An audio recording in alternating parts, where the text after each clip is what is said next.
बिस्मिल्लाहिर्रहमानिर्रहीम। अस्सलाम वालेकुम dear students, welcome to the एमर्स एमडी गेट फिज़िक्स के क्रैश कोर्स में आज हम डिस्कस करेंगे वेव मोशन के कंप्लीट चैप्टर को एक सिंगल शॉट के अंदर।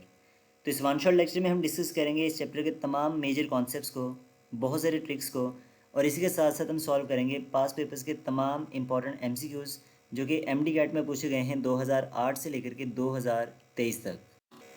एंड स्टूडेंट्स, अगर आपको ये कॉन्फिडेंस आ जाए कि आपका ये टॉपिक बिल्कुल रेडी हो चुका है, तो आपकी सेल्फ इवेलुएशन के लिए हमने एक प्रैक्टिस शीट ऐड करी है जिसका लिंक डिस्क्रिप्शन बॉक्स में अवेलेबल है। आप इस शीट को डाउनलोड करिए और प्रैक्टिस करिए। एंड अगर आपको किसी एमसीक्यू में कोई मसला है तो आप हमसे डिस्कस कर सकते हो कमेंट सेक्शन के अंदर। तो चलिए स्टार्ट करते हैं अपना आज का लेक्चर। तो स्टूडेंट्स, हमारे पास में सबसे पहला टॉपिक है वेव मोशन का।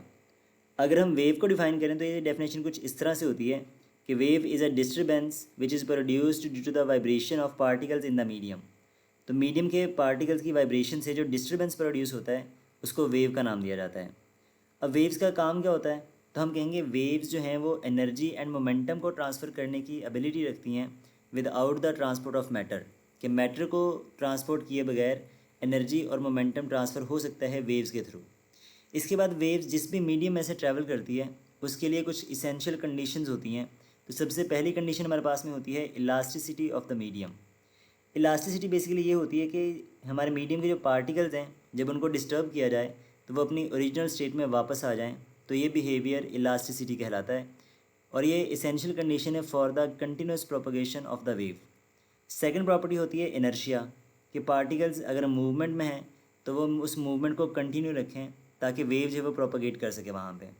थर्ड प्रॉपर्टी होती है मिनिमम फ्रिक्शन, तो हमारे मीडियम के जो पार्टिकल्स हैं उनमें फ्रिक्शन कम से कम होनी चाहिए। और फाइनल कंडीशन है कि उनकी जो डेंसिटी है मीडियम के पार्टिकल्स की वो यूनिफॉर्म होनी चाहिए। तो ये हमारे पास में कुछ इसेंशियल कंडीशंस हैं जो कि वेव के प्रोपगेशन के लिए नेसेसरी होती हैं। इसके बाद अगर हम बात करें वेव्स की क्लासिफिकेशन की, तो on the basis of nature हम वेव्स को 3 क्लासेस में डिवाइड करते हैं। तो सबसे पहली क्लास हमारे पास में होती है इलेक्ट्रो मैकेनिकल वेव्स की। तो हमारे पास में मैकेनिकल वेव्स को स्टूडेंट्स इस तरह से डिफाइन किया जाता है कि कुछ ऐसी वेव्स जिनको प्रोपोगेट करने के लिए मीडियम की रिक्वायरमेंट होती है उनको मैकेनिकल वेव्स कहते हैं। अब मैकेनिकल वेव्स बेसिकली बनती किस तरह से हैं? तो जब भी हम किसी मीडियम के पार्टिकल को डिस्टर्ब करेंगे तो वो पार्टिकल्स ऑसिलेट करते हैं अपनी मीन पोजीशन के अबाउट। तो these are produced by the oscillation of the medium particles. अगर हम बात करें मैकेनिकल वेव्स की एग्जांपल्स की, तो इनमें सबसे कॉमन एग्जांपल्स हमारे पास में होती हैं water waves, waves in a string and the sound waves. अब आप जानते हो कि पानी की सतह पर जो वेव बनती है वो बेसिकली मैकेनिकल वेव्स हैं। अगर वाटर नहीं होगा तो उसकी सतह पर जो वेव्स हैं वो आपको नज़र नहीं आएंगी। इसी तरह से जो साउंड वेव्स हैं इनकी प्रोपगेशन के लिए हवा का होना या किसी मीडियम का होना ज़रूरी है, क्योंकि साउंड वैक्यूम में से पास नहीं कर सकता, इसलिए हमारे पास में ये मैकेनिकल वेव्स होते हैं। सेकेंड टाइप हमारे पास में आती है इलेक्ट्रोमैग्नेटिक वेव्स की। तो इलेक्ट्रोमैग्नेटिक वेव्स बेसिकली ऐसी वेव्स होती हैं जिनको मीडियम की रिक्वायरमेंट नहीं होती। They do not require a material medium for their propagation, यानी कि ये वैक्यूम में से भी पास कर सकती हैं और किसी भी मीडियम से पास कर सकती हैं। इनके लिए मीडियम के होने या ना होने से कोई फ़र्क नहीं पड़ता। फिर क्वेश्चन आता है कि ये बनती किस तरह से हैं? तो मैकेनिकल वेव्स जो हैं वो बनती है पार्टिकल्स की ऑसिलेशन से, और इलेक्ट्रोमैग्नेटिक वेव्स जो हैं ये बेसिकली कंसिस्ट होती हैं इलेक्ट्रिक और मैग्नेटिक फील्ड के ऊपर। तो ये मूविंग इलेक्ट्रिक और मैग्नेटिक फील्ड जब ऑसिलेट करते हैं तो इलेक्ट्रिक और मैग्नेटिक फील्ड की ऑसिलेशन से इलेक्ट्रोमैग्नेटिक वेव्स जनरेट होती हैं। अगर हम इनकी एग्जांपल्स की बात करें तो जितनी भी हमारे पास में लाइट रेज होती हैं, जैसे कि एक्स रेज़ हैं, रेडियो वेव्स हैं, गामा रेज़ हैं या विजिबल लाइट है, तो ये सारी की सारी हमारे पास में जो इलेक्ट्रोमैग्नेटिक वेव्स का पूरा स्पेक्ट्रम है वो सारी की सारी इलेक्ट्रोमैग्नेटिक वेव्स होती हैं, जिनके इनको प्रोपगेट करने के लिए किसी मीडियम की रिक्वायरमेंट नहीं होती, ये वैक्यूम में से ईज़िली पास कर जाती हैं। और थर्ड क्लास हमारे पास में आती है मैटर वेव्स की। अब मैटर वेव्स स्टूडेंट्स हमारे पास में ऐसी वेव्स हैं जो कि हाई स्पीड मूविंग पार्टिकल के साथ में एसोसिएट करती है। इनको डी ब्रॉगली वेव्स भी कहते हैं, जिनको आप मॉडर्न फिजिक्स के चैप्टर में पढ़ोगे। तो फिर स्टूडेंट्स इनकी एग्जांपल्स में हमारे पास में होते हैं cathode rays, alpha beams, etcetera. तो हमारे पास में जब कोई पार्टिकल फास्टली मूव करता है, जैसे इलेक्ट्रॉन्स हैं, प्रोटॉन्स हैं, अल्फ़ा पार्टिकल्स हैं या कैथोड रेज हैं, तो हाई स्पीडली मूविंग पार्टिकल्स के साथ भी एक वेव बनती है जिसको डी ब्रॉगली वेव या फिर मैटर वेव का कहते हैं। तो ये हमारे पास में 3 बेसिकली टाइप्स हैं वेव्स की on the basis of the nature. Students, मज़ीद हम वेव्स को क्लासीफाई कर सकते हैं on the basis of propagation and time. तो on the basis of propagation या डायरेक्शन हमारे पास में एक टाइप होती है जिसको कहते हैं प्रोग्रेसिव वेव्स। तो ये बेसिकली हमारे पास में ऐसी वेव्स हैं जो कि सोर्स ऑफ डिस्टर्बेंस से अवे मूव करते हुए एनर्जी को ट्रांसफ़र करती हैं, यानी कि waves which transfer energy by moving away from the source of disturbance are called progressive or travelling waves. And second type हमारे पास में होती है पीरियोडिक वेव्स। ये होती है on the basis of time duration. तो देखो इसके नाम से पता चलता है पीरियोडिक, यानी ऐसी वेव जो खुद को बार बार रिपीट करेगी, या फिर ऐसी वेव्स जो कि मीडियम के पार्टिकल्स की बार बार या कंटिन्यूस डिस्टर्बेंस की वजह से प्रोड्यूस होती हैं in a regular interval of time. इनको पीरियोडिक वेव्स का नाम दिया जाता है। अब सुनिए हमारे पास में प्रोग्रेसिव वेव्स हों या फिर पीरियोडिक वेव्स हों, इनकी मज़ीद हमारे पास में दो टाइप्स होती हैं on the basis of propagation. इनमें एक हमारे पास में होती हैं लॉन्गिट्यूडनल वेव्स और दूसरी होती हैं ट्रांसवर्स वेव्स। तो यहाँ पे हम इन दोनों को कंपैरिजन में देखेंगे यहाँ पे कि इनकी प्रॉपर्टीज़ क्या होती हैं और इनको डिफ़ाइन कैसे करना है। अब इनका एक एक पॉइंट यहाँ पर इंपॉर्टेंट है क्योंकि वहाँ से हर एक पॉइंट का एक एमसीक्यू बनता है। अब यहाँ पे सबसे पहले अगर हम बात करें लॉन्गिट्यूडनल वेव्स की, तो लेट्स से हमारे पास में एक स्प्रिंग है जिसको आप खींच रहे हो। अगर आप उस स्प्रिंग को अपनी तरफ खींचो या इसको आप कंप्रेस करो तो इसके जो पार्टिकल्स हैं वो आपकी वेव की डायरेक्शन में मूव करेंगे। जो वेव है वो भी टू एंड फ्रो मूव करेगी, इनके बैक एंड फोर्थ मूव करेगी, एंड आपके जो पार्टिकल्स हैं मीडियम के वो भी यहाँ पर बैक एंड फोर्थ मूव करेंगे। तो ऐसी वेव्स हमारे पास में लॉन्गिट्यूडनल वेव्स कहलाती हैं। अब इनको इस तरह से डिफाइन किया जाता है, the waves in which particles moves parallel to the direction of wave. इनके ऐसी वेव्स जिसमें हमारे मीडियम के जो पार्टिकल्स हैं वो वेव की डायरेक्शन के पैरेलल मूव करें, उनको लॉन्गिट्यूडनल वेव्स का नाम दिया जाता है। सेकंड हमारे पास में आता है ट्रांसवर्स वेव्स। जैसे देखो एक रस्सी है या आपके पास में स्प्रिंग है, आप उसको जब जर्क दोगे तो उसके जो पार्टिकल्स हैं अगर वो अप एंड डाउन मूव कर रहे हैं, जैसे ये डायग्राम में आपको दिख रहा है, तो इसमें देखो वेव तो हमारी मूव करेगी फॉरवर्ड डायरेक्शन में, लेकिन जो पार्टिकल्स हैं वो मूव कर रहे हैं अप एंड डाउन। तो ये जो वेव्स होती हैं जिसमें मीडियम के पार्टिकल्स वेव के परपेंडिकुलर मूव करते हैं, इनको कहते हैं ट्रांसवर्स वेव्स। तो इनको हम कुछ इस तरह से डिफाइन करते हैं, the waves in which particles of the medium moves perpendicular to the direction of the wave, these are known as the transverse waves। Next हमारे पास में आता है कि जो लॉन्गिट्यूडनल वेव्स होती हैं ये बेसिकली कंसिस्ट करती हैं कंप्रेशंस और रेयरफैक्शंस के ऊपर। यानी कि इसको जब हम डिस्कस करते हैं तो इसमें कुछ हमारे पास में पॉइंट्स ऐसे होते हैं जहाँ पे मीडियम के पार्टिकल्स एक दूसरे के करीब हो जाते हैं, उन्हें कंप्रेशंस का नाम दिया जाता है। और कुछ पॉइंट्स ऐसे होते हैं जहाँ पे मीडियम के पार्टिकल्स एक दूसरे से दूर दूर होते हैं, उनको रेयरफैक्शंस का नाम दिया जाता है। तो हमारे पास में जो लॉन्गिट्यूडनल वेव्स हैं ये कंसिस्ट होती हैं कंप्रेशंस और रेयरफैक्शंस के ऊपर। लेकिन जब हम बात करते हैं ट्रांसवर्स वेव्स की, तो ट्रांसवर्स वेव्स बेसिकली कंसिस्ट होती हैं क्रेस्ट और ट्रफ के ऊपर। तो हमारी जो मीन पोजीशन है उसके ऊपर वाला जो पोर्शन होता है, यानी कि the portion above the mean position, वो कहलाता है crest, and the portion below the mean position वो कहलाता है ट्रफ। तो ये हमारे पास में दो एमसीक्यूज हैं जो कि पेपर्स में ऑलरेडी पूछे गए हैं एमडी गेट के अंदर। तो ये अपने याद रखना है कि मीन पोजीशन से अबव होगा तो क्रेस्ट और मीन पोजीशन से बिलो है तो ट्रफ कहलाता है। तो ट्रांसवर्स वेव्स हमारे पास में क्रेस्ट और ट्रफ से मिलके बनती हैं। नेक्स्ट हमारे पास में आता है कि जो लॉन्गिट्यूडनल वेव्स होती हैं इसमें जो प्रेशर और डेंसिटी होती है वो कंप्रेशंस पर मैक्सिमम होता है, क्योंकि कंप्रेशन तभी बनेगा ना जब वहाँ पे पार्टिकल्स करीब करीब हो जाएंगे। तो जब पार्टिकल्स करीब करीब होते हैं तो वहाँ पे प्रेशर ज़्यादा होता है और उनकी डेंसिटी वहाँ पे ज़्यादा होती है। लेकिन जैसे ही रेयरफैक्शन आएगा वहाँ पे उनकी डेंसिटी और प्रेशर जो है वो कम हो जाएगा।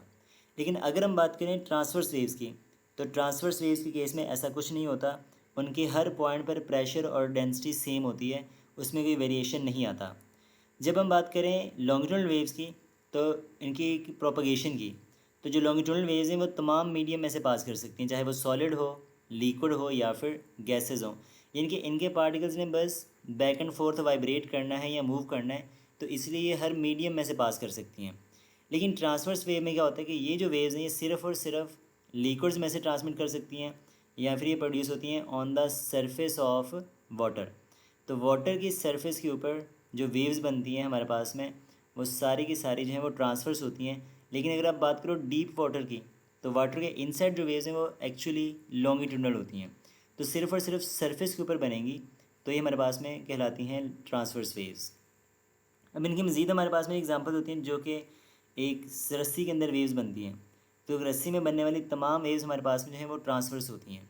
इसी तरह से जितनी भी इलेक्ट्रोमैग्नेटिक वेव्स होती हैं, जैसे लाइट वेव्स हैं, एक्स रेज हैं, वो तमाम हमारे पास में ट्रांसवर्स वेव्स होती हैं जो कि इलेक्ट्रिक और मैग्नेटिक फील्ड की डायरेक्शंस के हमेशा परपेंडिकुलर होती है।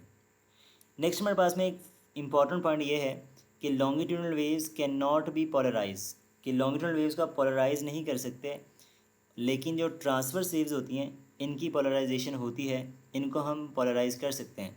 पोलराइजेशन बेसिकली होती है कि हम उसके कुछ स्पेसिफिक प्लेन्स को अलाउ करते हैं किसी मीडियम से पास करने के लिए और कुछ को हम ब्लॉक कर सकते हैं, लेकिन लॉन्गिट्यूडनल वेव्स के केस में ऐसा पॉसिबल नहीं होता, वो पोलराइज नहीं हो सकती। अब यहाँ से ये एक इंपॉर्टेंट पॉइंट है जिसके ऊपर बहुत सारे एमसीक्यूज बन सकते हैं और एक दो एमसीक्यूज बने भी हुए हैं एमडी कैट के अंदर। वो आपसे पूछ रहे थे कि साउंड वेव्स की प्रॉपर्टीज़ क्या होती हैं। अब हम जानते हैं sound waves basically longitudinal waves हैं, तो वो जो साउंड वेव्स हैं वो कभी पोलराइज नहीं हो सकती। इसी तरह से अगर आपसे पूछेगा कि लाइट वेव्स की प्रॉपर्टीज़ में क्या आएगा, तो हम जानते हैं लाइट वेव्स एक्चुअल में ट्रांसफर्स होती हैं, तो वो पोलराइज हो सकती हैं। तो पोलराइजेशन हमें बताएगी कि कौन सी वेव जो है वो ट्रांसवर्स है और कौन सी वेव जो है वो लॉन्गिट्यूडनल है। स्टूडेंट्स, अब हम डिस्कस करेंगे important parameters related with the waves. तो इनमें सबसे पहला पैरामीटर हमारे पास में आता है एम्पलीट्यूड का, जिसको हम इस तरह से डिफाइन करते हैं, maximum displacement on either side of the mean position is called amplitude, कि हमारी जो मीन पोजीशन है उसकी किसी भी साइड पर जो मैक्सिमम डिस्प्लेसमेंट होता है उसको एम्पलीट्यूड कहते हैं, जिसको ए से डिनोट किया जाता है। सेकंड पैरामीटर हमारे पास में आता है वेवलेंथ का, तो इसको कुछ इस तरह से डिफाइन करते हैं, the distance between two successive vibrating particles which are exactly in the same phase is called wavelength. ये इनके दो ऐसे पार्टिकल्स का डिस्प्लेसमेंट जो कि एग्जैक्टली सेम फेज में होते हैं, सेम स्टेट में होते हैं, उनको वेवलेंथ कहते हैं। जैसे कि अगर आप डायग्राम को देखो तो हमारे पास में एक क्रेस्ट से एक ट्रफ या एक ट्रफ से दूसरे क्रेस्ट के दरमियान जो डिस्टेंस होता है टोटल, इनको क्या नाम दिया जाता है, वेवलेंथ कहते हैं। यानी कि आप इसको ऐसे भी डिफाइन कर सकते हो कि the distance between two consecutive crest और two consecutive trough is called wavelength, जिसको लेमडा से दिखाया जाता है। नेक्स्ट प्रॉपर्टी हमारे पास में आती है फ्रीक्वेंसी की, तो इसको हम ऐसे डिफाइन करते हैं, the number of vibrations or cycles completed in 1 second, यानी कि एक पॉइंट से एक सेकंड में कितनी वाइब्रेशंस पास करती हैं, कितनी वेवलेंथ्स पास करती हैं, उसको फ्रीक्वेंसी का नाम दिया जाता है। अब यहाँ पे अगर हम बात करें फ्रीक्वेंसी के फार्मूले की, तो ये होता है n/t। यहाँ पर n हमारे पास में होता है नंबर ऑफ़ द वाइब्रेशंस और t होता है टाइम ड्यूरेशन जिसमें वो वेव्स पास करती हैं। नेक्स्ट हमारे पास में इसका फीचर होता है जिसको टाइम पीरियड का नाम दिया जाता है। ये बेसिकली एक ऐसा टाइम ड्यूरेशन होता है जिसमें एक वेव कंप्लीट होती है, तो time to complete one vibration is called time period. और इसको मैथमेटिकली हम ऐसे भी कहते हैं कि it is the reciprocal of the frequency, यानी कि time period is equals to 1/f होता है। तो यहाँ पे अगर हम f को टाइम पीरियड से करवाएं मल्टीप्लाई, तो product of time period and frequency is always equal to 1। ये पॉइंट भी यहाँ पे आप नोट रखिएगा, एज एन MCQ आपसे ये पूछा जाता है। नेक्स्ट हमारे पास में जो फीचर है वो है स्पीड ऑफ द वेव। तो स्टूडेंट, स्पीड हमारे पास में जैसे हम डिफाइन करते हैं, distance travelled by the wave per unit time is called speed of the wave. अगर हम इसको कैलकुलेट करना चाहते हैं तो वेव की स्पीड के लिए हमारे पास में एक जनरलाइज्ड रिलेशनशिप होता है v is equal to F lambda, जिसको हम यूज़ करके सॉल्व करते हैं अपनी फॉर्मूलाज को या MCQs को।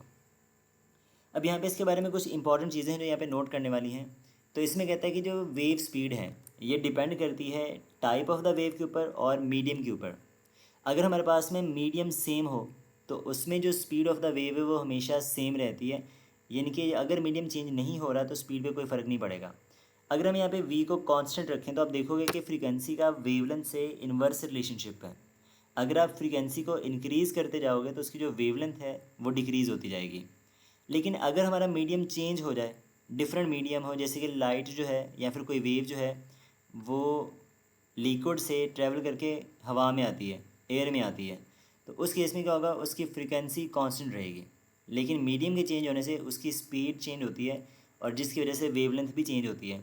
तो अगर हमारे पास में फ्रीक्वेंसी कांस्टेंट है तो स्पीड का लैम्डा के साथ में डायरेक्ट रिलेशनशिप होगा, यानी कि अगर वेवलेंथ ज़्यादा होगी तो स्पीड ज़्यादा होगी और अगर वेवलेंथ कम होगी तो स्पीड हमारे पास में वेव की कम हो जाती है। तो ये थे कुछ बेसिक से इंपॉर्टेंट पैरामीटर्स वेव्स के रिलेटेड। अब हम डिस्कस करेंगे यहाँ तक जितने भी MCQs आए हैं पास पेपर्स में उनको। तो सबसे पहला MCQ हमारे पास में है, transverse waves can not be set up in. Transverse waves कहाँ पर नहीं बनती। तो स्टूडेंट्स, हमारे पास में जो ट्रांसवर्स वेव्स हैं हमने पढ़ा है कि वो सिर्फ़ और सिर्फ फ्लूइड्स में से या on the surface of water generate होती हैं, ये सॉलिड्स में से पास नहीं कर सकती, तो हमारा चार्ली ऑप्शन जो है वो करेक्ट ऑप्शन है। MCQ नंबर 2 है, speed of the wave is equal to, wave speed किसके बराबर होती है? तो स्टूडेंट्स हमने पढ़ा है कि वेव स्पीड का फॉर्मूला होता है v is equal to F lambda, और फ्रीक्वेंसी होती है reciprocal of the time period, तो बनेगा लैम्डा ओवर टी। अगर आप फ्रीक्वेंसी की जगह पे 1/t लिख दो तो हमारा अल्फ़ा और बीटा दोनों ऑप्शन करेक्ट हैं, तो आपका जो यहाँ पे चार्ली ऑप्शन है वो करेक्ट हो जाएगा। MCQ नंबर 3 है, विच one of the following properties is not exhibited by the longitudinal waves? ऐसी कौन सी प्रॉपर्टी है जो कि लॉन्गिट्यूडनल वेव्स में नहीं पाई जाती? तो स्टूडेंट्स जितनी भी वेव्स है ना हमारे पास में लॉन्गिट्यूडनल वेव्स, उनमें सिर्फ एक ऐसी प्रॉपर्टी है जो अवेलेबल नहीं है, और वो है पोलराइजेशन की। तो लॉन्गिट्यूडनल वेव्स पोलराइज नहीं हो सकती because it is the property of the transverse waves, तो यहाँ पे हमारा जो डेल्टा ऑप्शन है वो करेक्ट होगा। MCQ नंबर 4 है, a shock wave is produced due to an earthquake which makes building moves in the direction of the shock wave, which progressive wave should this be? तो कहते हैं कि एक shock wave earthquake की वजह से building को मूव करवाती है शॉक वेव की डायरेक्शन में, तो वो कौन सी वेव्स होंगी? तो स्टूडेंट्स हमने पढ़ा है कि अगर पार्टिकल्स की वाइब्रेशन वेव की डायरेक्शन में हो तो उनको लॉन्गिट्यूडनल वेव्स कहते हैं, तो यहाँ पे हमारा जो चार्ली ऑप्शन है वो करेक्ट होगा। MCQ नंबर 5 है, which of the following increases by increasing the amplitude? Amplitude के इंक्रीज़ करने से क्या चीज़ इंक्रीज़ होती है? तो स्टूडेंट्स बेसिकली ये MCQ है साउंड वेव से रिलेटेड। तो जो हमारी साउंड वेव होती है ना, उनकी लाउडनेस एम्पलीट्यूड पर डिपेंड करती है। तो जब हम एम्पलीट्यूड को इंक्रीज़ करते हैं तो लाउडनेस ऑफ द साउंड जो है वो इंक्रीज़ होती है, तो यहाँ पे आपका जो डेल्टा ऑप्शन है वो करेक्ट होगा।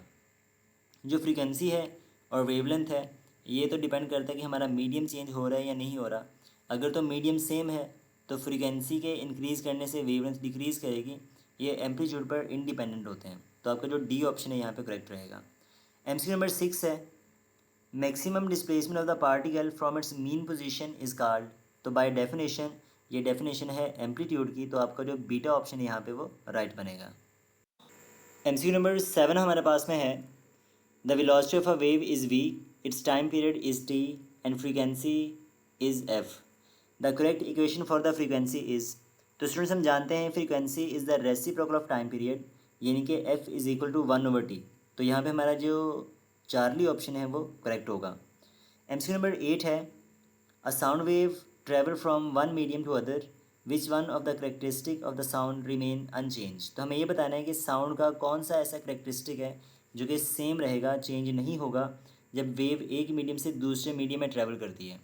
तो स्टूडेंट्स हम जानते हैं जब भी वेव एक मीडियम से दूसरे मीडियम में ट्रैवल करे तो उसकी फ्रीक्वेंसी जो है वो हमेशा सेम रहती है, और फ्रीक्वेंसी जो है वो रिलेट करती है पिच ऑफ द साउंड के साथ में, तो पिच और फ्रीक्वेंसी का डायरेक्ट लिंक होता है।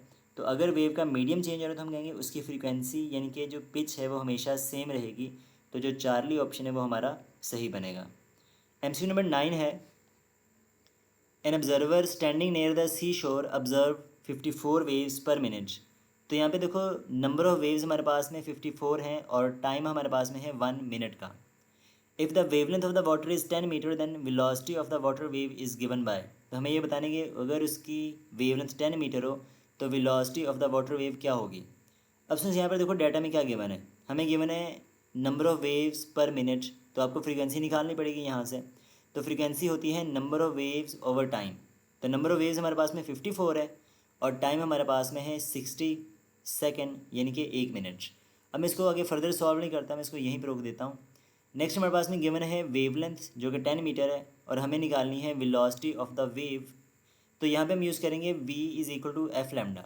अब हमारे पास में जो f है वो है 54 डिवाइडेड बाई 60 और लैम्डा हमारे पास में है 10 मीटर। तो देखो 0 से 0 कट जाएगा तो आंसर आएगा 54 डिवाइडेड बाई 6।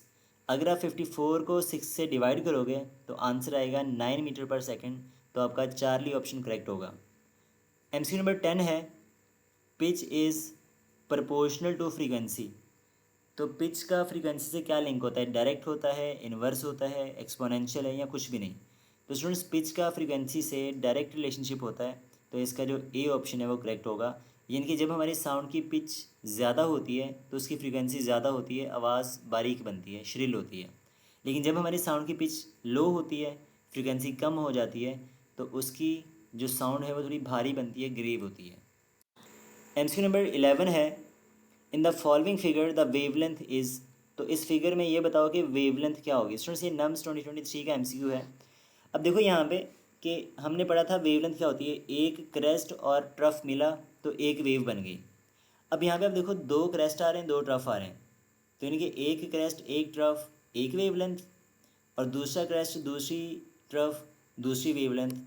तो यहाँ पे हमारे पास में 2 मीटर के अंदर दो वेवलेंथ आ रही हैं, तो इसका मतलब एक वेव की जो लेंथ है वो 1 मीटर के बराबर है। तो एक वेव की जो लेंथ होती है उसको वेवलेंथ कहते हैं। तो यहाँ पे जो आपका चार्ली ऑप्शन है वो करेक्ट होगा। एमसीक्यू नंबर 12 है, the longitudinal waves travel more slowly in than in.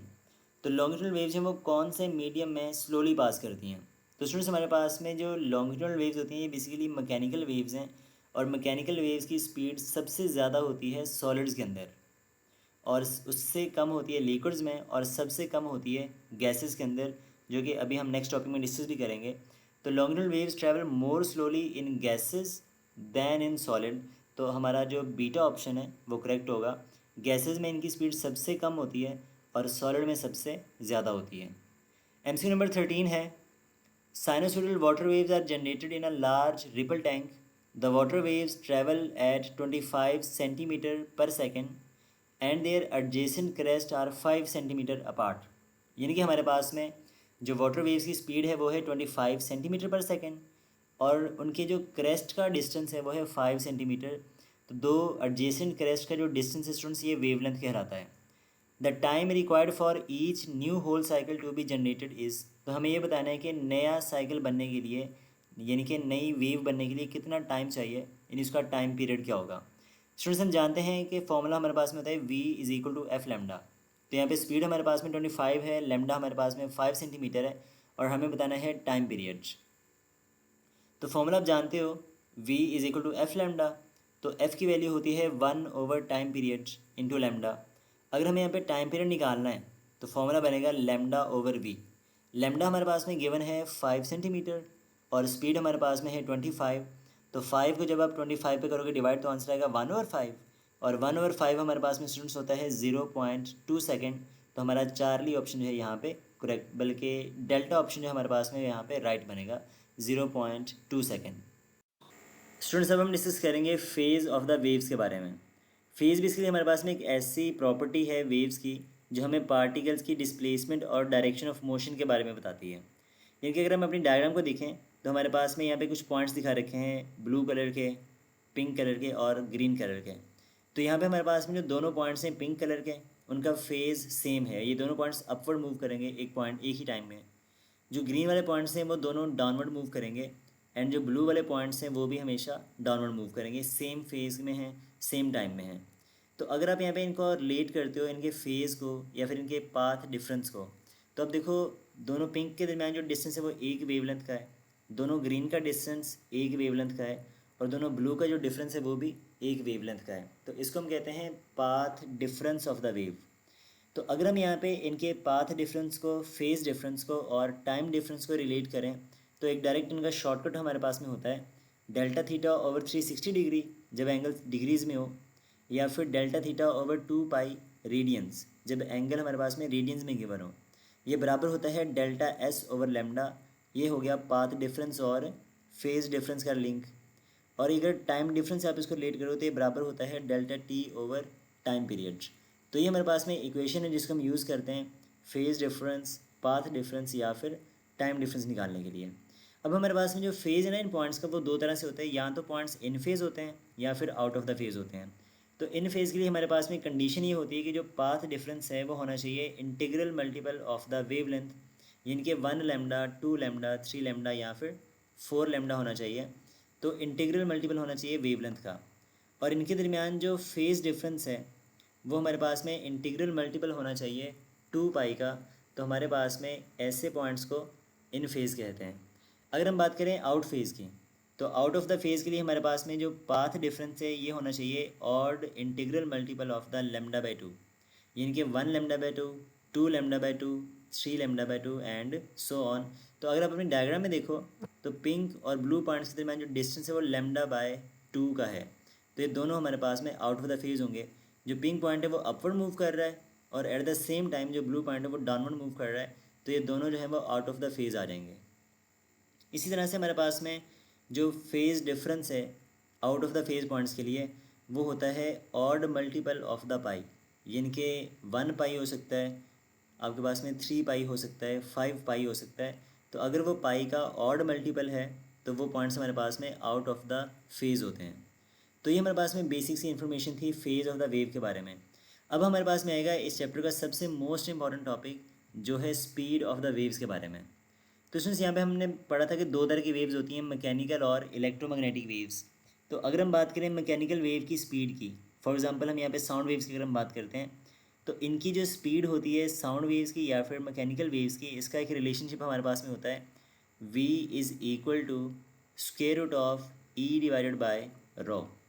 Students यहाँ पे हमारे पास में जो ई है ना ये कहलाता है इलास्टिक मॉडुलस, जो कि कंप्रेसिबिलिटी का रेसिप्रोकल है।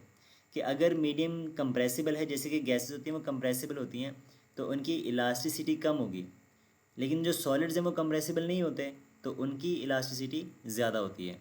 और रो हमारे पास में है density of the medium.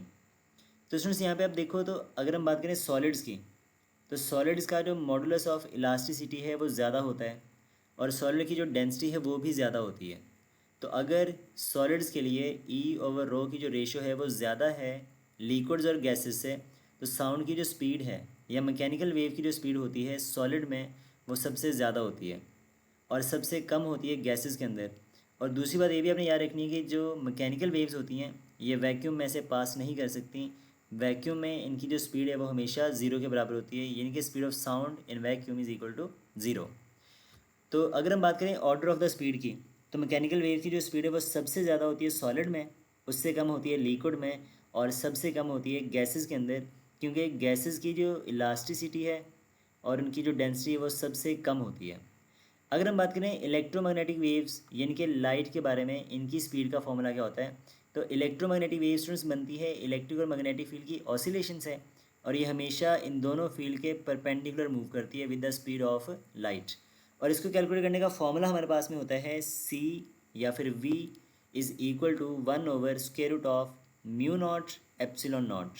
Mu naught हमारे पास में होता है परमीएबिलिटी कांस्टेंट और एप्सिलॉन नॉट हमारे पास में होता है परमिटिविटी कांस्टेंट, जो कि आप इलेक्ट्रोस्टैटिक और इलेक्ट्रोमैग्नेटिज्म में पढ़ चुके होंगे। स्टूडेंट्स अगर हम बात करें इनकी वैल्यू की तो वैक्यूम में हमारे पास में जो स्पीड ऑफ लाइट है वो कभी भी ज़ीरो नहीं होती, बिकॉज इलेक्ट्रोमैग्नेटिक वेव वैक्यूम में से पास कर सकती हैं और इनकी जो स्पीड होती है ये होती है 3 × 10⁸ मीटर पर सेकेंड और ये सबसे ज़्यादा स्पीड है वैक्यूम के अंदर या फिर एयर के अंदर इलेक्ट्रोमैग्नेटिक वेव्स की। लेकिन अगर हम बात करें मीडियम्स के अंदर जैसे कि सॉलिड में या लिक्विड में, तो इलेक्ट्रोमैग्नेटिक वेव्स की जो स्पीड है वो सबसे कम होती है सॉलिड में, यानी कि मैकेनिकल के बिल्कुल उल्टा है। मैकेनिकल की स्पीड सबसे ज़्यादा होती है सॉलिड में और इलेक्ट्रोमैग्नेटिक वेव्स की स्पीड सबसे कम होती है सॉलिड के अंदर। तो इलेक्ट्रोमैग्नेटिक वेव्स की जो स्पीड है वो सबसे ज़्यादा होती है गैसेज में, फिर लिक्विड्स में और सबसे कम होती है सॉलिड के अंदर। तो गैस मीन्स कि हवा होगी हमारे पास में या फिर वैक्यूम हो गया, तो वहाँ पे इनकी जो स्पीड है वो 3 × 10⁸ मीटर पर सेकंड होती है। स्टूडेंट्स नेक्स्ट हमारे पास में कुछ यहाँ पे इन्फॉर्मेशन है जिसको आपने याद रखना है साउंड वेव्स के रिलेटेड। इसकी कुछ फ्रीक्वेंसी रेंज होती है जिनके स्पेसिफिक नाम होते हैं, अब ये एज एन एमसीक्यूज पेपर में पूछे गए हैं।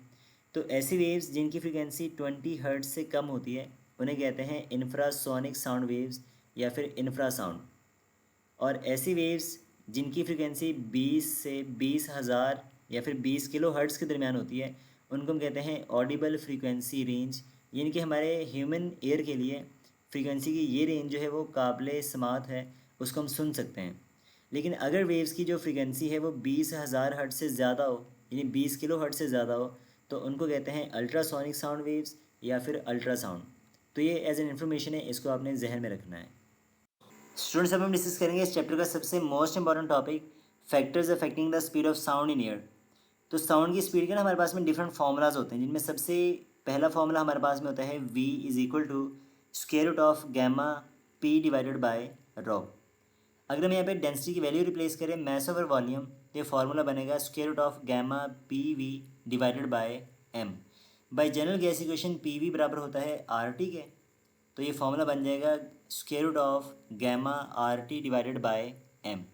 तो स्टूडेंट्स यहाँ पर आप दो फार्मूलाज को हम डिस्कस करेंगे, Newton's formula and Laplace correction to the Newton's formula, जो कि साउंड की स्पीड में हम पढ़ते हैं। तो इसमें सबसे पहले हम डिस्कस करेंगे Newton's formula for the speed of sound के लिए। तो बाय न्यूटन हमारे पास में जो साउंड की स्पीड है वो बराबर होती है square root of P divided by rho है। ये फॉर्मूला बेसिकली बेस्ड करता है आइसोथर्मल प्रोसेस के ऊपर, यानी कि न्यूटन ने ये कहा कि जो साउंड की स्पीड है वो आइसोथर्मली ट्रांसफ़र होती है, यानी जो साउंड है वो आइसोथर्मली ट्रैवल करता है हवा के अंदर। यानी कि जब कंप्रेशन बनता है तो साउंड जो हवा का टेम्परेचर है उस मीडियम का वो इंक्रीज़ करता है, और जहाँ पे रेयरफेक्शन बनेगा वहाँ पे टेम्परेचर डिक्रीज़ करता है। तो टेम्परेचर को बैलेंस करने के लिए जो हीट है वो कंप्रेशन से निकलती है और रेयरफेक्शन में चली जाती है, जिससे सिस्टम का जो टेम्परेचर है वो सेम रहता है, कांस्टेंट रहता है। तो यहाँ पे हम अप्लाई करते हैं बॉयल्स लॉ को। तो आइसोथर्मल प्रोसेस के लिए बॉयल्स लॉ की जो फॉर्म होती है वो है P V is equal to constant. तो न्यूटन ने साउंड की जो स्पीड कैलकुलेट करी थी at standard temperature and pressure, वो होती है 280 मीटर पर सेकेंड। अगर हम बात करें actual value of the speed of sound की, तो वो होती है 332 मीटर पर सेकेंड। तो इसमें जो परसेंटेज एरर था वो था 16% का, यानी कि ये वैल्यू एक्चुअल वैल्यू से 16% कम थी। इसके बाद हमारे पास में आते हैं लेप्लेस। तो लेप्लेस ने इसके फॉर्मूले को ठीक किया और उन्होंने ये बोला कि जो साउंड की स्पीड है उसका फॉर्मूला होता है gamma P divided by rho under root. अब देखो यहाँ पे अगर आप देखो गैमा का स्क्वायर रूट अलग करो तो बाकी बचेगा square root of P by rho, जो कि स्पीड ऑफ न्यूटन के बराबर है। तो by Laplace speed of sound is equal to gamma times to the speed of the Newton. अब स्टूडेंट्स यहाँ पे हमारे पास में जो गैमा है ना, ये बेसिकली एक कांस्टेंट है जो कि हमें बताएगा एक कांस्टेंट फैक्टर कि कौन सी गैस है और इसकी वैल्यू कितनी होती है। तो डिफरेंट गैसेस के लिए इसकी वैल्यू डिफरेंट होती है। अगर हम बात करें मोनोटॉमिक गैसेस की तो इसकी वैल्यू होती है 1.67, डाई एटॉमिक के लिए 1.40 और पॉलीएटॉमिक या फिर ट्राई एटॉमिक के लिए 1.29 होती है। अब बिकॉज हमारे पास में जो एयर है वो एक डाई एटॉमिक गैस है, तो उसके लिए वैल्यू होगी 1.40। अगर हम यहाँ पे गैमा की वैल्यू पुट करेंगे तो हमें स्पीड ऑफ साउंड मिल जाएगी, और ये फॉर्मूला बेसिकली बेस करता है एडियाबैटिक प्रोसेस के ऊपर। तो लेप्लेस ने ये बोला कि जो साउंड की स्पीड है हवा के अंदर वो आइसोथर्मली नहीं बल्कि एडियाबैटिकली ट्रांसफ़र होती है। जो साउंड है वो एडियाबैटिकली मूव करेगा हवा के अंदर, यानी कि जब कंप्रेशन बनेगा तो टेम्परेचर बढ़ेगा, रेयरफेक्शन होगा तो टेम्परेचर कम होगा, लेकिन ये दोनों इतनी तेज़ी से मूव करते हैं कि हीट को इतना टाइम नहीं मिलता कि वो कंप्रेशन से निकल करके रेयरफेक्शन में चली जाए। यानी कि जो हीट है वो सिस्टम के अंदर कन्फाइंड रहती है। रेयरफेक्शन की हीट रेयरफेक्शन में रहेगी और कंप्रेशन की जो हीट है वो कंप्रेशन में रहेगी, तो हीट का ट्रांसफ़र नहीं होता यहाँ पे। तो अगर हीट का ट्रांसफ़र ज़ीरो है तो ये एडियाबैटिक प्रोसेस है। और इस केस में हमारे पास में जो बॉयल्स लॉ है वो बनता है P V gamma is equal to constant. अगर हम बात करें स्टैंडर्ड टेम्परेचर और प्रेशर की, तो जो साउंड की स्पीड थी बाय लेप्लेस ये होती है 333 मीटर पर सेकेंड, जो कि एक्चुअल वैल्यू के बहुत ही करीब है, यानी कि इसको ज़्यादा हम एक्यूरेट कह सकते हैं। स्टूडेंट्स अब हम यहाँ पे डिस्कस करेंगे वो फैक्टर्स जिन पे साउंड की जो स्पीड है वो डिपेंड करती है। तो सबसे हम डिस्कस करेंगे इफेक्ट ऑफ प्रेशर। तो स्टूडेंट देखो, जब भी आप किसी गैस का प्रेशर इंक्रीज़ करते हो तो प्रेशर के बढ़ने से उसके मॉलिक्यूल पास पास हो जाते हैं, यानी कि उसकी डेंसिटी इंक्रीज़ करेगी। तो हम कहते हैं जब हम प्रेशर इंक्रीज़ करते हैं तो डेंसिटी भी इंक्रीज़ करेगी। अब देखो साउंड की स्पीड का फॉर्मूला है square root of gamma P over rho. अब यहाँ पे प्रेशर भी इंक्रीज़ हो रहा है, डेंसिटी भी इंक्रीज़ हो रही है, तो इसकी जो रेशो है वो क्या रहेगी, कांस्टेंट रहेगी। अगर पी बाय रो की रेशो कांस्टेंट है, गैमा वैसे ही कांस्टेंट है, तो जो साउंड की स्पीड है वो भी क्या रहेगी, यहाँ पर सेम रहेगी। यानी कि जो साउंड की स्पीड है वो प्रेशर पर इंडिपेंडेंट होती है, प्रेशर पर साउंड की स्पीड डिपेंड नहीं करती। तो ऐसे बहुत सारे आपके एमसीक्यूज देते हैं जिसमें उसने वैल्यूज़ बता रखी हैं प्रेशर की, डेंसिटी की, फलां चीज़ें सारी वहाँ पे, और ये कहते थे कि आप प्रेशर को इतना बढ़ा दो तो क्या फ़र्क पड़ेगा। तो हम लिखेंगे प्रेशर को बढ़ाने से साउंड की स्पीड पर कोई फ़र्क नहीं पड़ेगा, वो हमेशा सेम रहेगी। प्रेशर पर साउंड की स्पीड जो है वो इंडिपेंडेंट होती है। नेक्स्ट हमारे पास में आता है इफेक्ट ऑफ डेंसिटी। अब देखो अगर हम बात करें at constant pressure and constant temperature पर, तो साउंड की स्पीड का स्क्वायर रूट ऑफ डेंसिटी से इन्वर्स से रिलेशनशिप है, जो कि आप ये ग्रीन वाले फार्मूले में देख सकते हो।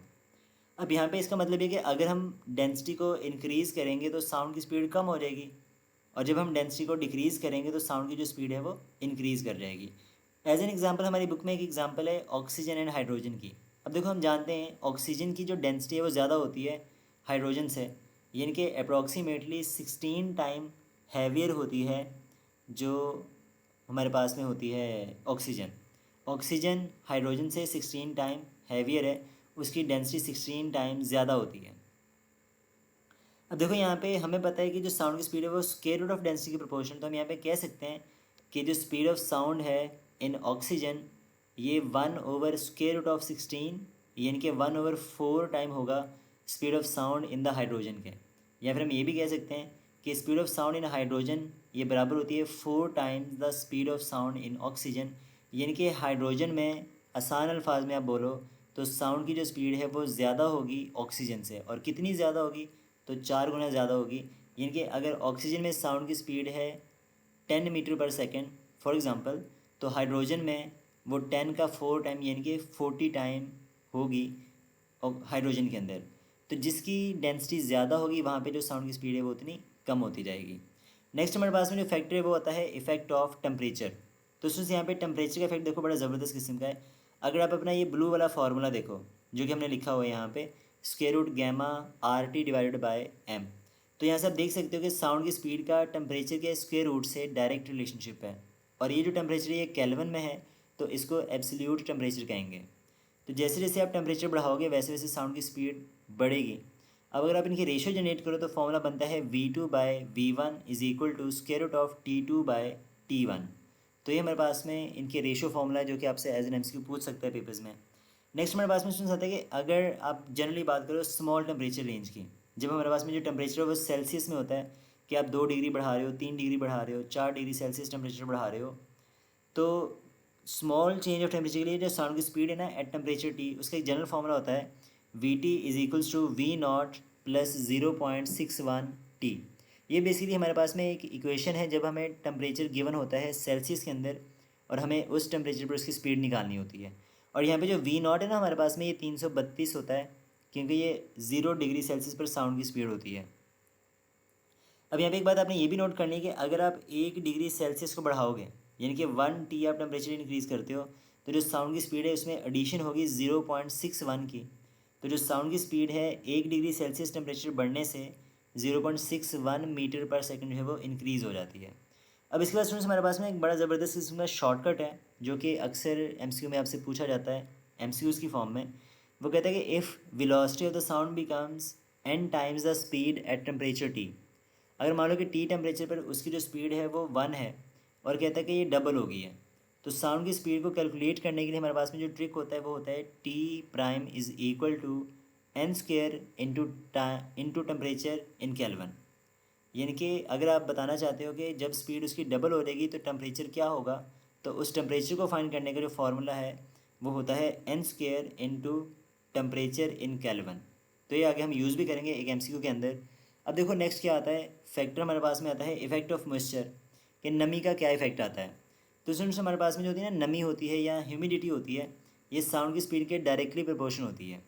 ह्यूमिडिटी जब बढ़ती है तो हवा की डेंसिटी ज़्यादा हो जाती, बल्कि हवा की जो डेंसिटी है वो डिक्रीज़ हो जाती है।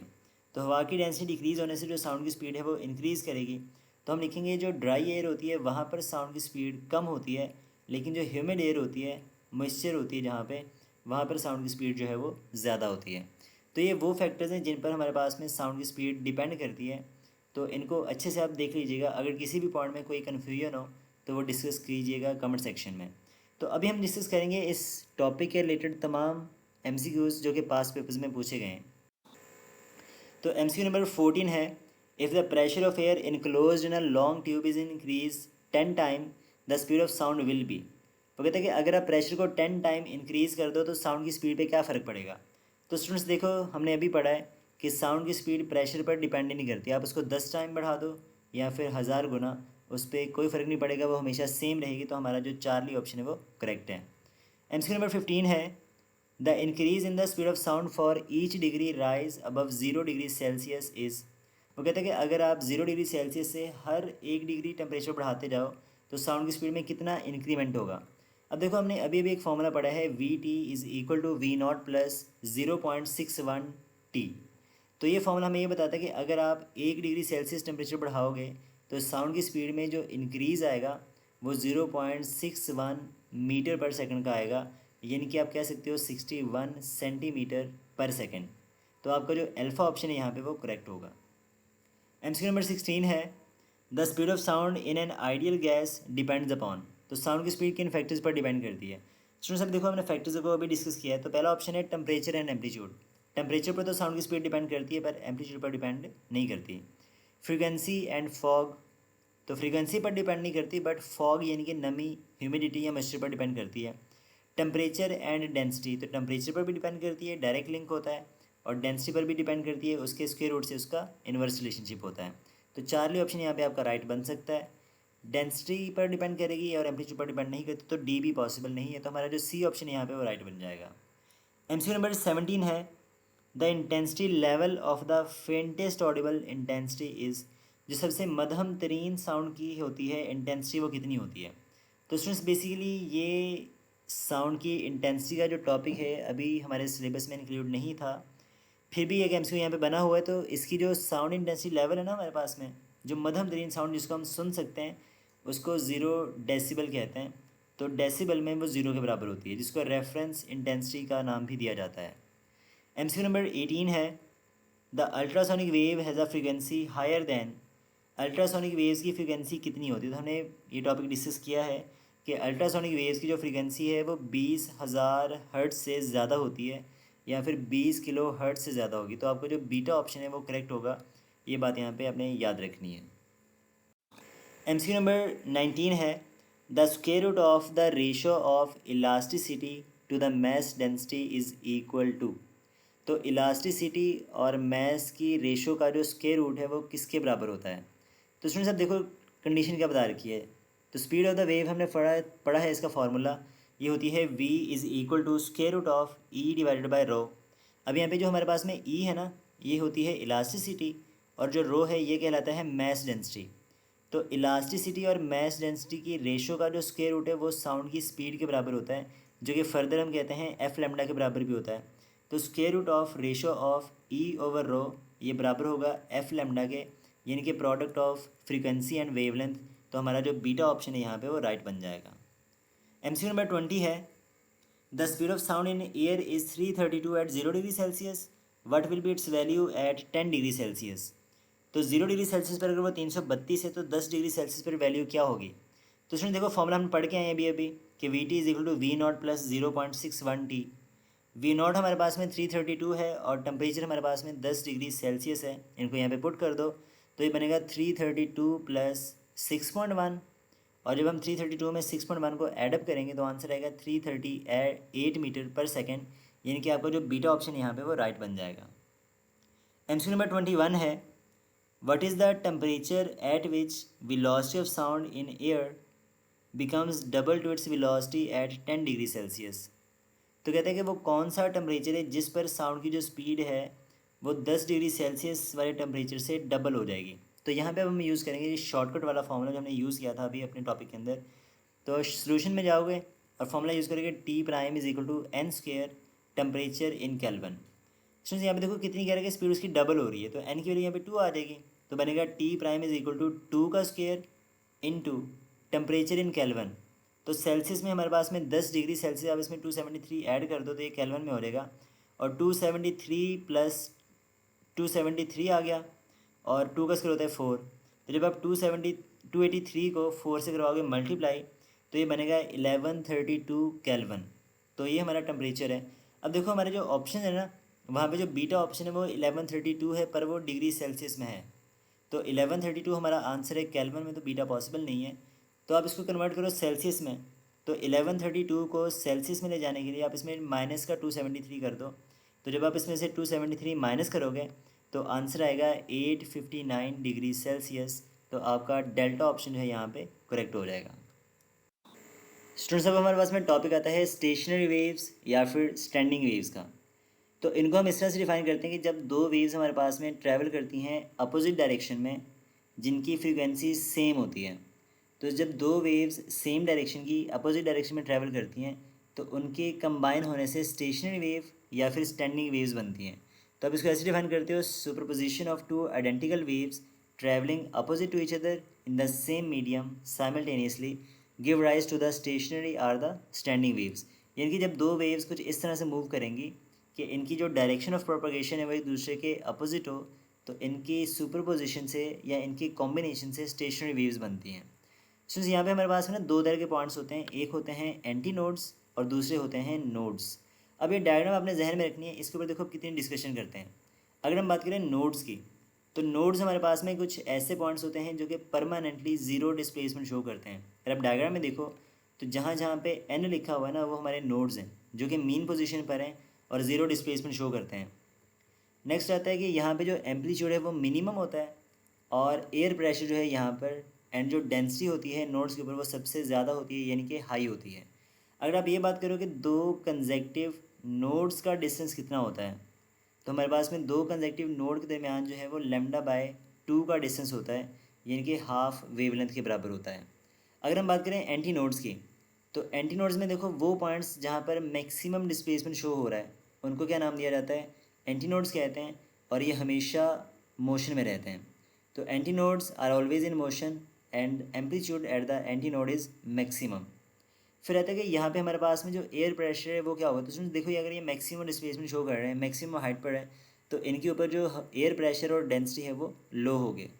इसी तरह से अगर हम बात करें कि दो एंटी नोड्स का डिस्टेंस कितना होता है, तो जिस तरह से दो कंजेक्टिव नोड्स का डिस्टेंस λ/2 है, सिमिलरली दो कंजेक्टिव एंटी नोड्स का जो डिस्टेंस है वो भी λ/2 के बराबर होता है।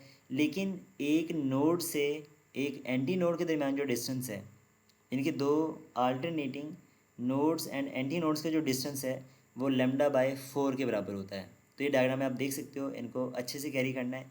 एज एन MCQ ये चीज़ें बहुत बार पूछी गई हैं पेपर्स में। अब हम यहाँ पे डिस्कस करेंगे कुछ इंपॉर्टेंट पॉइंट्स जो कि हमारे कॉन्सेप्ट्स को बूस्टअप करते हैं और एज एन MCQs भी यहाँ से पूछे जाते हैं।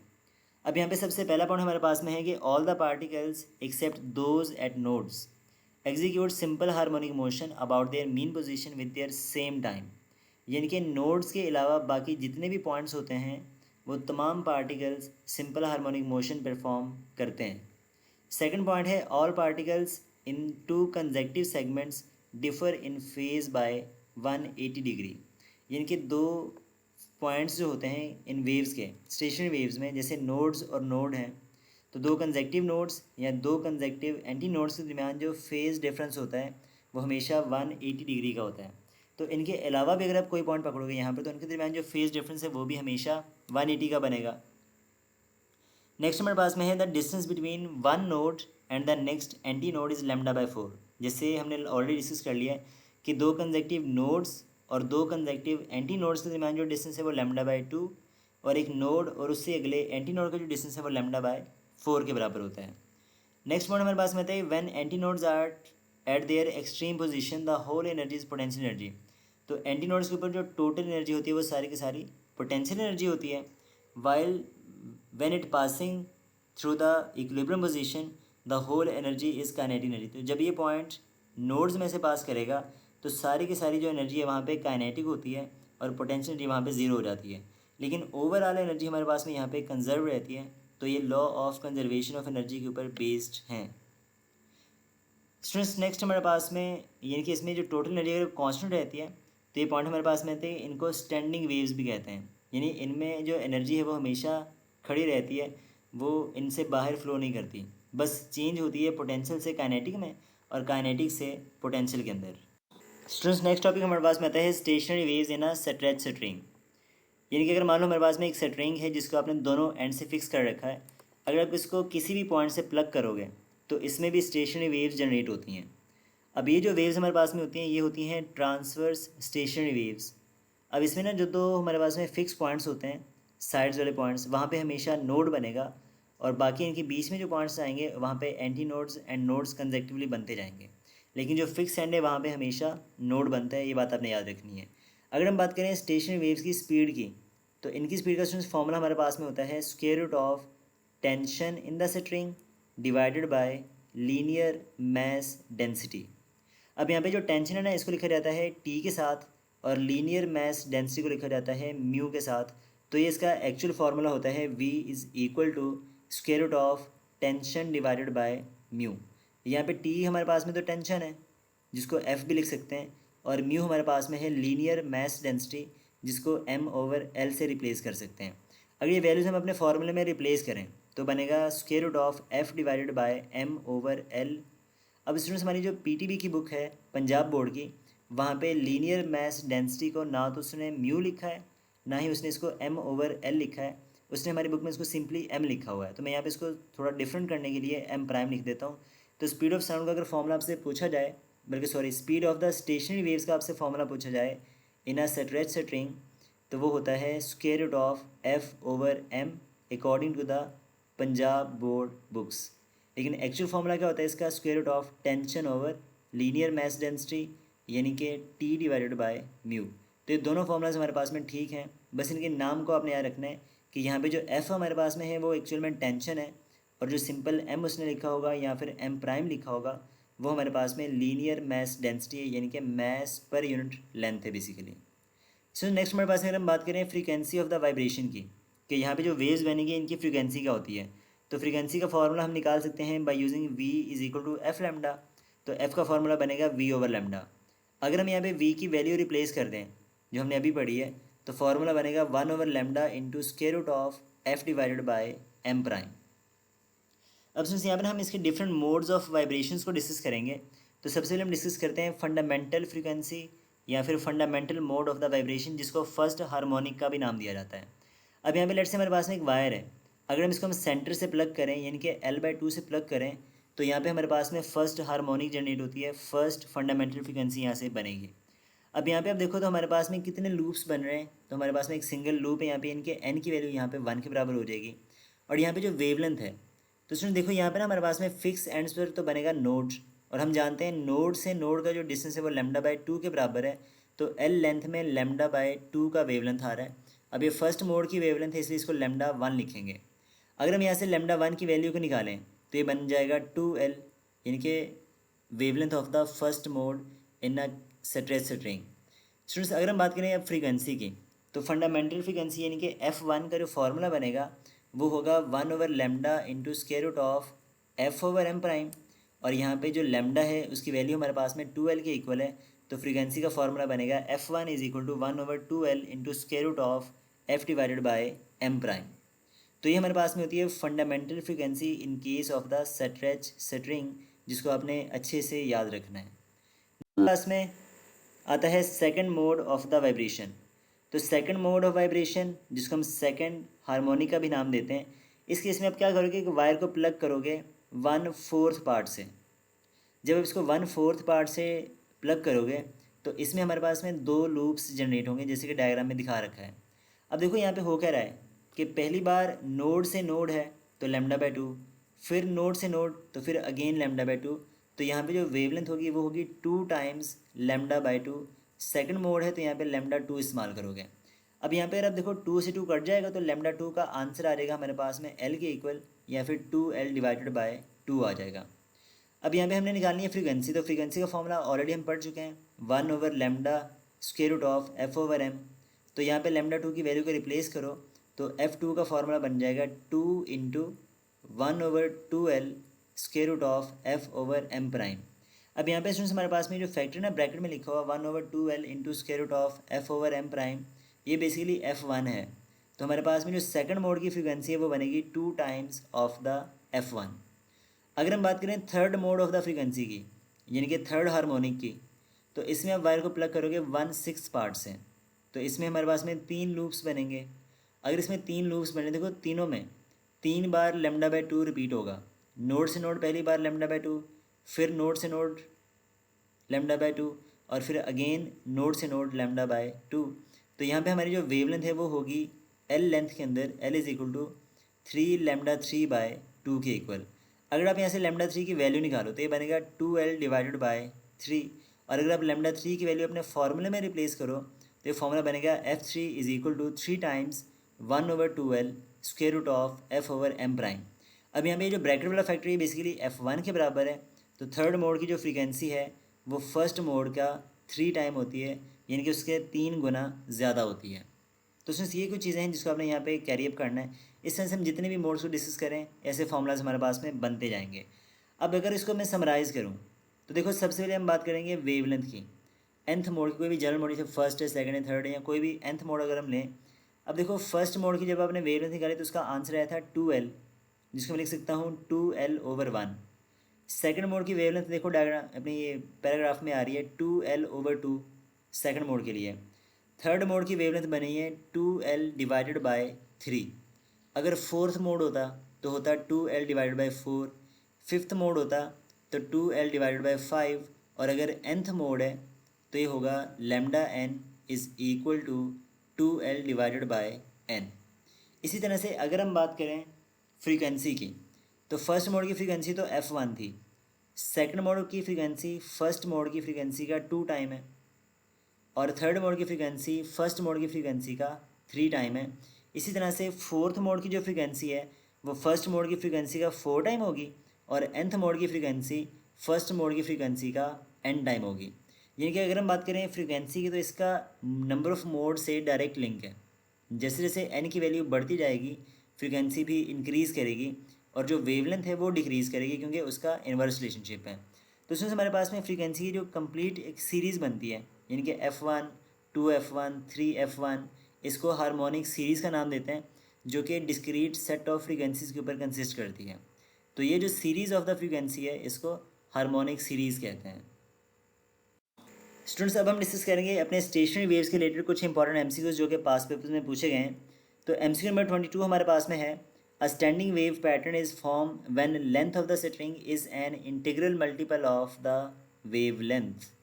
तो कहता है कि स्टैंडिंग वेव्स का पैटर्न उस वक्त बनता है जब स्ट्रिंग की जो लेंथ है वो वेवलेंथ की कितनी गुना होगी। अब देखो हमने पढ़ा है कि nth मोड की जो वेवलेंथ है वो 2L/n के बराबर होती है। अगर आप यहाँ से लेंथ को कर लो सेपरेट, तो n जो है वो लेमडा के साथ हो गया मल्टीप्लाई, और 2 हो जाएगा डिवाइड। तो फॉर्मूला बनेगा L is equal to n times λ/2। तो हमारे पास में जो लेंथ है वो λ/2 का, यानी कि हाफ ऑफ द वेवलेंथ का इंटीग्रल मल्टीपल होता है। तो हमारा बीटा ऑप्शन जो है यहाँ पे करेक्ट होगा। एमसीक्यू नंबर 23 है, two waves of same amplitude are travelling in the same direction and are out of phase, their resultant wave is. तो स्टूडेंट्स देखो इसमें कंडीशन क्या करेगा कि दो वेव्स हैं, सेम एम्पलीट्यूड है, सेम डायरेक्शन में है, लेकिन आउट ऑफ द फेज़ हैं। तो जब भी दो waves out of the phase होंगी तो वो एक दूसरे को कैंसिल आउट करेंगी, यानी एक दूसरे के दुश्मन होंगे आउट ऑफ द फेज़ जो हैं। तो आउट ऑफ द फेज़ अगर वो दुश्मन है तो एक दूसरे को कैंसिल आउट करेंगे, और रिजल्टेंट एम्पलीट्यूड हमारे पास में 0 हो जाएगा। तो आपका जो अल्फा ऑप्शन है यहाँ पे राइट ऑप्शन है। एमसीक्यू नंबर 24 है, distance between to consecutive anti nodes in the standing wave is. तो दो कंसेक्टिव एंटी नोड्स का डिस्टेंस कितना होता है। तो हमने डिस्कस किया है कि दो एंटी नोड्स या फिर दो कंसेक्टिव नोड्स का जो डिस्टेंस है वो हमेशा λ/2 के बराबर होता है, और एक नोड और उससे अगले एंटी नोड का जो डिस्टेंस है वो λ/4 के बराबर होता है। एमसीक्यू नंबर 25 जो है, इसमें कहते हैं a string clamp at its both hand vibrate in 4 segments. The length of the string is 150 centimeter. The wavelength of the wave is। तो स्टूडेंट्स हमें यहाँ पे उसने नंबर ऑफ़ लूप्स बता रखे हैं, उसकी लेंथ बता रखी है, और हमसे वेवलेंथ पूछ रहा है। तो हम जानते हैं कि wavelength of the nth mode का फॉर्मूला होता है 2L/n। अगर इसमें हम वैल्यूज़ को पुट करें तो 4 सेगमेंट्स हैं, तो बनेगा λ/4 is equal to 2 times length हमारे पास में है 150 सेंटीमीटर, और इसको डिवाइड कर दो आप 4 से। तो 150 को जब आप 2 से करवाओगे मल्टीप्लाई तो ये बनेगा 300/4, और जब आप 300 को 4 पे करोगे डिवाइड तो आंसर आएगा 75 सेंटीमीटर, यानी कि डेल्टा ऑप्शन जो है हमारा राइट ऑप्शन है। एमसीक्यू नंबर 26 है, the speed of a wave on a particular string is 24 metre per second. जो वेव की स्पीड है हमारे पास में वो 24 मीटर पर सेकेंड है।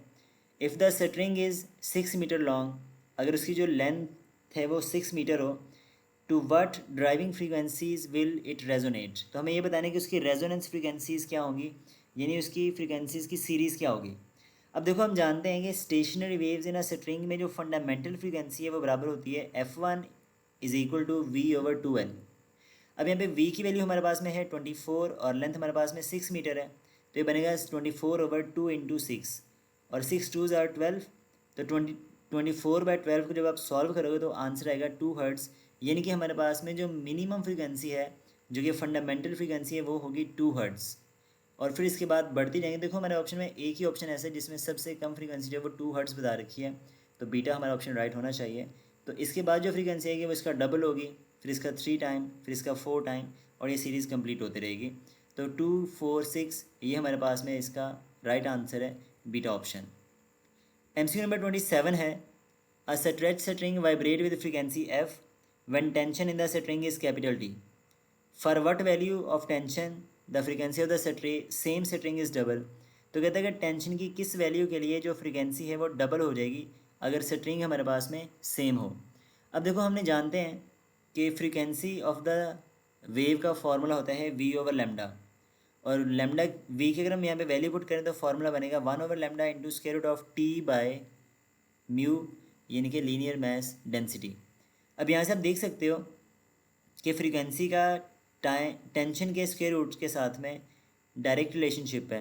अगर हमें फ्रीक्वेंसी को डबल करना है, यानी कि 2f करना है, तो हमें कोई ऐसा फैक्टर ढूंढना पड़ेगा जिसका स्क्वायर रूट जो है वो 2 के बराबर आ रहा है, और हम जानते हैं कि 4 का स्क्वायर रूट जो है वो 2 के बराबर होता है। तो अगर हम टेंशन को 4 टाइम इंक्रीज़ करेंगे तो जो फ्रीक्वेंसी है वो डबल हो जाएगी, 2 टाइम इंक्रीज़ करेगी। तो आपका बीटा ऑप्शन जो है यहाँ पे राइट ऑप्शन है। MCQ नंबर 28 है, λ/4 कॉरेस्पॉन्ड्स टू, λ/4 में कितने डिग्रीज होते हैं। अब देखो स्टूडेंट्स, पूरी वेव के अंदर यानी एक कंप्लीट 1 लैम्डा होगा तो 360 डिग्री होते हैं, और अगर आप 360 को 4 पे डिवाइड कर दो, λ/4 कर दो उसको, तो ये बनेगा 360/4 यानी कि 90 डिग्री।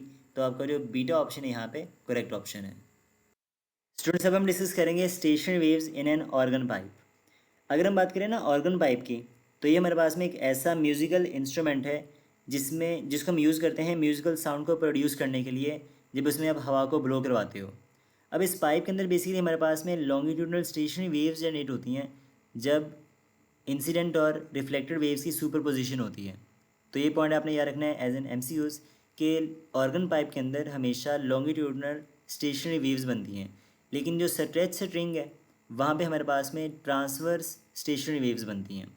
इसका यहाँ पे 2 पॉइंट्स हैं कि जो हमारा ओपन एंड होगा इस ऑर्गन पाइप का, वहाँ पे हमेशा एंटी नोड बनता है, और जो क्लोज एंड होता है वहाँ पे हमेशा नोड बनता है। इसकी हमारे पास में 2 टाइप्स होती हैं, एक होता है ओपन एंडेड ऑर्गन पाइप और एक होता है close ended organ pipe. Open ended organ pipe कुछ इस तरह से होते हैं जो कि दोनों साइड से ओपन होता है, तो इसके दोनों एंड्स के ऊपर हमारे पास में एंटी नोड बनेगा। और क्लोज एंडेड ऑर्गन पाइप कुछ इस तरह से होता है जिसका एक एंड क्लोज होता है और एक ओपन होता है। तो ओपन एंड पे बनेगा एंटी नोड और क्लोज एंड पे बनेगा नोड। तो ये कुछ चीज़ें हैं ऑर्गन पाइप के बारे में। अब देखो ओपन एंड में एंटी नोड्स डबल बनेंगे, यानी एंटी नोड्स हमेशा एक ज़्यादा होगा, लेकिन क्लोज एंड के केस में जितने एंटी नोड्स होते हैं उतने ही नोड्स बनते हैं। तो ये चीज़ें हैं जो आपने याद रखनी है ऑर्गन पाइप के बारे में। अब यहाँ पे हम 1 बाय 1 इनको डिस्कस करेंगे कि ओपन एंडेड के लिए फ्रीक्वेंसीज़ की रेशो क्या होती है, वो किसके बराबर होती है, मोड्स ऑफ फ्रीक्वेंसीज़ क्या होते हैं, and similarly close ended pipe के लिए ये चीज़ें किस तरह से निकाली जाती हैं। स्टूडेंट्स अब यहाँ पे डिस्कस करेंगे stationery waves in an open ended organ pipe. तो यहाँ पे भी हम इसके डिफरेंट मोड्स को देखेंगे। सबसे पहले हम बात करेंगे first mode of the vibration की। तो लेट्स से हमारे पास में ये ऑर्गन पाइप है जिसमें अगर हम फर्स्ट मोड की बात करेंगे तो इसके मिड पॉइंट पे बनेगा एक नोड, और जो 2 ओपन एंड्स है वहाँ पे बनेंगे 2 एंटी नोड्स। तो इस केस में ना आपने ये बात रखना है, जितना नंबर ऑफ मोड होगा उतना यहाँ पे नोड्स बनेंगे। अब देखो लेट्स इसकी अगर लेंथ L के बराबर है तो इसमें कितनी वेवलेंथ आ रही है। तो सबसे आसान तरीका आपका ये होता है कि आप नोड से एंटी नोड का डिस्टेंस मेयर करो, जो कि λ/4 के बराबर होता है, और ये देखो कितनी बार ये रिपीट होता है। तो यहाँ पे देखो एंटी नोड से नोड λ/4, और देन नोड से एंटी नोड ये भी λ/4। तो इस L लेंथ के अंदर 2 मरतबा λ/4 जो है वो रिपीट हो रहा है। तो फर्स्ट मोड है तो यहाँ पे वेवलेंथ हमारी बनेगी λ1। अगर आप इसको सॉल्व आउट करो तो लेंथ आएगी बराबर λ1/2 के, तो यहाँ से λ1 का आंसर आएगा 2L। अगर आप निकालना चाहते हो फ्रीक्वेंसी, तो फ्रीक्वेंसी होती है F1 = V/λ1। तो λ1 हमारे पास में 2L के इक्वल है, तो फॉर्मूला बनेगा V/2L। इसी तरह से अगर हम बात करें second mode of the vibration की, तो सेकंड मोड ऑफ वाइब्रेशन के लिए इसमें हमारे पास में 2 नोड्स जनरेट होंगे और 3 एंटी नोड्स बनेंगे। अब अगेन आपने ये बताना कि इस L लेंथ के अंदर कितनी वेवलेंथ आ रही है। तो प्रोसेस सेम, एंटी नोड से नोड का डिस्टेंस मेजर करो कितनी बार ये रिपीट हो रहा है। तो एंटी नोड से node lambda by 4, then node से एंटी नोड लेमडा बाई 4, फिर एंटी नोड से नोड लेमडा बाई 4, और देन नोड से एंटी नोड लेमडा बाई 4। तो ये 4 टाइम रिपीट हो रहा है। तो यहाँ पे एल लेंथ के अंदर 4 टाइम्स लेमडा बाई 4 रिपीट होगा। तो सेकंड मोड के लिए लेमडा 2 यूज़ कर लोगे। अब यहाँ से 4 से 4 हो गया कैंसिल, तो लेमडा 2 जो है वो लेंथ के बराबर आएगा, एल के बराबर आ रही है। यानी इसमें आप कह लो कि एक वेवलेंथ जनरेट होगी सेकंड मोड के लिए। तो इसमें आपने बतानी है फ्रीक्वेंसी, तो फ्रीक्वेंसी का फॉर्मूला बनेगा वी ओवर लेमडा 1, बल्कि वी ओवर लेमडा 2, और लेमडा 2 एल के बराबर है। तो F2 का आंसर आ गया वी ओवर एल। अब हम इसको ना किसी तरह से सिमिलर बनाना चाहते हैं F1 के साथ, तो अब इसको 2 से मल्टीप्लाई करवा दो, 2 से डिवाइड कर दो, तो बनेगा 2v डिवाइडेड बाई 2l, और v ओवर 2l बराबर होता है F1 के। तो F2 का फॉर्मूला बन जाएगा 2 टाइम्स ऑफ द F1, यानी कि ये फ्रीक्वेंसी फंडामेंटल फ्रीक्वेंसी का डबल होगी। इसी तरह से अगर हम बात करें थर्ड मोड ऑफ वाइब्रेशन की, तो थर्ड मोड ऑफ वाइब्रेशन के लिए यहाँ पे 3 नोड्स जनरेट होंगे। तो अगर यहाँ पे 3 नोड्स जनरेट होंगे और आपने ये बताना है कि एल लेंथ में कितनी वेवलेंथ आ रही है, तो प्रोसेस सेम वही रहेगा। एंटी नोड से नोड का डिस्टेंस लेमडा बाई 4 है, और ये देखो कितनी बार रिपीट हो रहा है।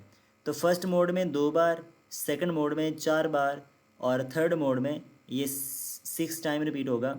तो एल लेंथ में जो वेवलेंथ आएगी वो होगा 6 टाइम्स ऑफ लेमडा 3 बाई 4। अगर आप इसको सॉल्व आउट करो तो ये बनेगा 3 लेमडा 3 बाई 2, और लेमडा 3 हमने करना है कैलकुलेट, तो फॉर्मूला बनेगा 2l डिवाइडेड बाई 3। अगर हम लेमडा 3 की वैल्यू को रिप्लेस करें अपने फ्रीक्वेंसी के फार्मूले में, फ्रीक्वेंसी होती है वी ओवर लेमडा, तो F3 फ्रीक्वेंसी होगी वी ओवर लेमडा 3, लेमडा 3 बराबर है 2l ओवर 3 के। अब ये जो न्यूमिनेटर में 3 है ना, ये ऊपर आगे हो गया मल्टीप्लाई, तो बन गया 3 इंटू वी ओवर 2l। अब यहाँ पे जो v ओवर 2l है ये तो F1 के बराबर है, तो थर्ड मोड की फ्रीक्वेंसी फर्स्ट मोड की फ्रीक्वेंसी का 3 टाइम होगी। अब ये अब सारी डिस्कशन देखो, फर्स्ट मोड की वेवलेंथ हमारे पास में है 2l डिवाइडेड बाय 1, फ्रीक्वेंसी है v over 2l। Second mode की वेवलेंथ को आप लिख सकते हो 2l डिवाइडेड बाय 2, और इसकी जो फ्रीक्वेंसी है वो है 2 times of the F1। Third mode की वेवलेंथ है 2l डिवाइडेड बाय 3, और फ्रीक्वेंसी है 3 टाइम्स ऑफ द F1। यानी कि ये जो सीन है यहाँ पे कुछ सिमिलर है stationary wave in the stretch string के। अगर हम सबको समराइज़ करें तो हम कह सकते हैं कि यहाँ पे nth मोड की जो वेवलेंथ है वो होगी 2l डिवाइडेड बाय n के, एंड फ्रीक्वेंसी होगी n times of the F1। Wavelength का नंबर ऑफ मोड से इनवर्स रिलेशनशिप है, और फ्रीक्वेंसी का नंबर ऑफ मोड से डायरेक्ट रिलेशनशिप है। और यहाँ पे जो n की वैल्यू है ये 1 2 3 4 5 समथिंग कुछ भी हो सकती है। और इस केस में हमारी जो मैक्सिमम पॉसिबल वेवलेंथ है वो 2l के बराबर है, जिसको फंडामेंटल वेवलेंथ कहते हैं, यानी कि फ़र्स्ट मोड के केस में। और यहाँ पे हमारे पास में तमाम हार्मोनिक्स प्रेजेंट हैं, यानी कि first frequency, second frequency, third frequency, overall हर चीज़ मौजूद है यहाँ पे। तो यहाँ पे ऑड एंड इवन तमाम हार्मोनिक्स जो है वो अवेलेबल होती हैं। इसके बाद आते हैं स्टूडेंट, यहाँ पे कॉन्सेप्ट आता है ओवर ट्यून्स का। अब ओवर ट्यून्स हमारे पास में जो होती है ना, वो हमेशा नंबर ऑफ़ द हार्मोनिक्स से 1 टाइम आई थिंक ज़्यादा होते हैं। जैसे हमारे पास में अगर फर्स्ट मोड है तो इसके लिए n की वैल्यू 1 आ रहेगी, तो वहाँ पे हमारे पास में जो हो गया सेकंड हार्मोनिक, तो सेकंड हार्मोनिक में हमारे पास में फर्स्ट ओवर ट्यून होती है। जो हमारे पास में थर्ड हार्मोनिक होगी वहाँ पे हमारे पास में सेकंड ओवर ट्यून आएगी। तो जितनी भी हमारे पास में नंबर ऑफ़ मोड्स होंगे, जो नंबर ऑफ़ ओवर ट्यून्स हैं वो उनसे हमेशा एक कम होंगे। तो second mode of the vibration के लिए, यानी कि जब हमारी सेकंड हार्मोनिक होती है तो वहाँ पे फर्स्ट ओवर ट्यून, और थर्ड हार्मोनिक में हमारे पास में सेकंड ओवर ट्यून होती है। तो ये इसका शॉर्टकट है नंबर ऑफ़ ओवर ट्यून्स निकालने के लिए। अब हम डिस्कस करेंगे stationary wave in a close ended organ pipe. तो जैसे कि ये डायग्राम्स कुछ बनी हुई है यहाँ पे, फंडामेंटल मोड यानी कि फर्स्ट मोड, इसके बाद जो है सेकंड मोड जिसको थर्ड हार्मोनिक कहेंगे, और फर्स्ट ओवर ट्यून, फिर हमारे पास में फिफ्थ हार्मोनिक और सेकंड ओवर ट्यून है यहाँ पे। अब यहाँ पर देखो हमारे पास में होगा क्या सिंपली, तो फर्स्ट मोड की अगर हम बात करें यहाँ पे फंडामेंटल मोड की, अब देखो यहाँ पे एल लेंथ में कितनी वेवलेंथ आ रही है, तो प्रोसेस सेम आपने याद रखना है। एंटी नोड से नोड का डिस्टेंस तो ये है लेमडा बाय 4, तो एल लेंथ के अंदर लेमडा 1 बाय 4 आ जाएगा। अगर हमने यहाँ पे लेमडा 1 कैलकुलेट करना है तो लेमडा 1 बनेगा 4l के बराबर, और फर्स्ट मोड की जो फ्रीक्वेंसी है यानी कि वी ओवर लेमडा 1 ये बनेगी v बाय 4l, जिसको फंडामेंटल फ्रीक्वेंसी कहते हैं। इसके बाद देखो स्टूडेंट्स हमारे पास में अगर हम बात करें नेक्स्ट मोड की, तो इसमें 3 टाइम्स लेमडा बाय 4 जो है वो रिपीट हो रहा है। एंटी नोड से नोड, नोड से एंटी नोड और अगेन एंटी नोड से नोड। तो यहाँ पे एल लेंथ में 3 टाइम्स लेमडा बाय 4 रिपीट हो रहा है। तो अगर ये 3 टाइम रिपीट हो रहा है सेम टर्मिनल इसका, तो ये थर्ड मोड की वेवलेंथ कहलाएगा, जिसको हम लेमडा 3 लिखेंगे। तो ये बनेगा 3 लेमडा 3/4। अब हमने यहाँ से निकालना है लेमडा 3, तो इसका फॉर्मूला बनेगा 4L डिवाइडेड बाय 3 और फ्रीक्वेंसी बनेगी V बाय लेमडा, और लेमडा की वैल्यू है 4L/3। तो ये 3 हो गया मल्टीप्लाई, तो बन गया 3 इंटू V/4L, और V/4L हमारे पास में F1 के बराबर है। तो थर्ड मोड की जो फ्रीक्वेंसी है वो फर्स्ट मोड की फ्रीक्वेंसी का 3 टाइम ज़्यादा होती है, तो इसलिए इसको थर्ड हार्मोनिक कहते हैं, और ये हमारी फर्स्ट ओवर ट्यून बनेगी। इसके बाद हमारे पास में आता है फिफ्थ हार्मोनिक। इसमें देखो जो एल लेंथ है इसमें 5 टाइम लेमडा बाय 4 जो है वो रिपीट होगा, तो ये फिफ्थ मोड है, फिफ्थ हार्मोनिक है, तो इसको लिखोगे लेमडा 5/4, यानी कि 5 लेमडा बाय 4 बन जाएगा। अब यहाँ पे आपने लेमडा 5 निकालना है, तो ये बन जाएगा 4L डिवाइडेड बाय 5, और अगर आप निकालोगे इस मोड की फ्रीक्वेंसी तो ये होगा V/4L इंटू 5, ये ओवर 5। तो ये जब 5 होगा मल्टीप्लाई तो बनेगा 5 इंटू V/4L, तो ये बन जाएगा 5 टाइम्स ऑफ द F1। अब यहाँ पे आप देखो तो फर्स्ट मोड की फ्रीक्वेंसी है V/4L, जो नेक्स्ट मोड है उसकी फ्रीक्वेंसी F3 है, क्योंकि वो फर्स्ट मोड का 3 टाइम है, और नेक्स्ट फ्रीक्वेंसी फर्स्ट मोड का 5 टाइम है। अब देखो इसमें एक चीज़ नोट करो, यहाँ पे हमारे पास में सिर्फ और सिर्फ ऑड वाली फ्रीक्वेंसीज आ रही हैं, 1 3 5 7 एंड सो ऑन चलता रहेगा। और जो लेमडा 1 है उसमें फर्स्ट टर्म में देखो तो 4L/1 है, नेक्स्ट में 4L/3 है, और उससे नेक्स्ट 4L/5 है, यानी कि यहाँ पे जो n की वैल्यू हमारे पास में होगी वो यहाँ पे रहेगी आपके पास ऑड आएगी। तो इसको अगर आप समराइज़ करो तो वेवलेंथ और जो फ्रीक्वेंसी है, तो nth मोड की जो वेवलेंथ है वो बराबर होगी 4L/n, एंड जो फ्रीक्वेंसी है वो होगी n टाइम्स ऑफ F1। तो यहाँ पे जो n की वैल्यू है वो हमारे पास में होती है 1 3 5 7 9 एंड सो ऑन, यानी कि सारे के सारे ऑड हार्मोनिक्स यहाँ पे होंगे। तो हमारे पास में जो थर्ड हार्मोनिक है उसको फर्स्ट ओवर ट्यून कहते हैं, और जो फिफ्थ हार्मोनिक है उसको हम सेकंड ओवर ट्यून कहते हैं। तो यहाँ पे हमारे पास में जो मैक्सिमम पॉसिबल वेवलेंथ है फर्स्ट मोड में, जिसको फंडामेंटल मोड कहते हैं, तो फंडामेंटल वेवलेंथ हमारे पास में 4L के इक्वल है। इसी तरह से हमारे पास में यहाँ पे सिर्फ और सिर्फ ऑड हार्मोनिक्स प्रेजेंट हैं, जबकि ओपन एंडेड में हमारे पास में ऑड भी होती हैं और इवन भी होती हैं। तो जो ओपन एंडेड पाइप है वो ज़्यादा रिच होता है फ्रीक्वेंसीज के लिए। नेक्स्ट हमारे पास में आता है नंबर ऑफ ओवर ट्यून। आपने देखा ना कि कौन सी ओवर ट्यून है यहाँ पे, तो इसमें इसका फॉर्मूला होता है 2n+1 हार्मोनिक्स, यानी कि आपके पास में जो भी मोड है, जो भी आपकी फ्रीक्वेंसी की वैल्यू है, n की जो वैल्यू आप इसको यहाँ पे पुट करो तो आपके पास में number of the overtone मिल जाएगा। यानी कि अगर हमारे पास में फिफ्थ हार्मोनिक है तो हमारे पास में वो थर्ड ओवर ट्यून होगी, ठीक है। इसी तरह से अगर हमारे पास में जो है वो थर्ड हार्मोनिक है तो हमारे पास में फर्स्ट ओवर ट्यून होगी। तो अगर आप बात करो फर्स्ट ओवर ट्यून की, तो n की वैल्यू का 1 लिखो तो बनेगा 2 इंटू 1+1, तो 2+1 ये 3 हो गया। तो फर्स्ट ओवर ट्यून तब होगी जब हमारे पास में थर्ड हार्मोनिक आएगी। इस तरह से अगर हम बात करें सेकंड ओवर ट्यून की, तो सेकंड के लिए आप लिखो n की वैल्यू को 2, तो 2 इंटू 2 बन गया 4, और 4+1 हो जाएगा 5। तो सेकंड ओवर ट्यून तब आएगी जब हमारे पास में फिफ्थ हार्मोनिक बनती है। तो ये हमारे पास में कुछ टर्म्स हैं जो यहाँ पे आपने समराइज़ करनी है इन case of close ended organ pipe. अब हम डिस्कस करेंगे इस टॉपिक के रिलेटेड पास्ट पेपर्स के तमाम इंपॉर्टेंट MCQs को। MCQ नंबर 29 हमारे पास में है, a 2 metre long pipe is open at both hands, तो वो दोनों साइड से ओपन है। What is its harmonic frequency, इसकी हार्मोनिक फ्रीक्वेंसी क्या होगी। स्पीड ऑफ द साउंड जो है यहाँ पे 340 मीटर पर सेकेंड है। तो students open ended organ pipe के लिए हम जानते हैं फ्रीक्वेंसी होती है V/2L, फंडामेंटल फ्रीक्वेंसी। V हमारे पास में 340 है, लेंथ हमारे पास में 2 मीटर है जो कि गिवन है, तो 340/4, तो इसका आंसर आएगा 85 हर्ट्ज़। तो सी ऑप्शन आपका करेक्ट हो जाएगा। MCQ नंबर 30 है, an organ pipe closed eight one and has a length of 25 centimetre. ये भी क्लोज एंडेड पाइप है जिसमें लेंथ 25 सेंटीमीटर है। Wavelength of the fundamental node is, तो इसकी वेवलेंथ क्या होगी। तो students close ended organ pipe में जो वेवलेंथ होती है वो बराबर होती है 4L/n, यानी कि nth मोड के लिए। अगर ये बात कर रहे हैं फंडामेंटल मोड की, तो यानी कि लेमडा 1 है, तो लेमडा 1 हमारे पास में होगा 4 इंटू 25 लेंथ आ गई, और n की वैल्यू यहाँ पे 1 लिखोगे तो 25 इंटू 4 ये होता है 100 सेंटीमीटर। तो हमारा जो बीटा ऑप्शन है यहाँ पे करेक्ट होगा। MCQ नंबर 31 है, the frequency of the fundamental mode of transverse vibration of a stretch wire 1000 mm long is 256 hertz. अब ये basically stationary wave in a stretch string वाला टॉपिक यहाँ पे आ गया। तो वो कहता है कि अगर स्ट्रेच स्ट्रिंग जिसकी लेंथ हमारे पास में 1000 मिलीमीटर है, उसकी जो फ्रीक्वेंसी है फंडामेंटल फ्रीक्वेंसी है वो 256 हर्ट्ज़ है, then when the wire is shortened to 400 millimetre at the same tension, what is the fundamental frequency. तो अगर आप उसी वायर को शॉर्ट कर दो 400 मिलीमीटर तक, तो उसकी फंडामेंटल फ्रीक्वेंसी क्या होगी। अब यहाँ पे देखो उसने दो लेंथ्स बता रखी हैं और एक फ्रीक्वेंसी आपको बतानी है।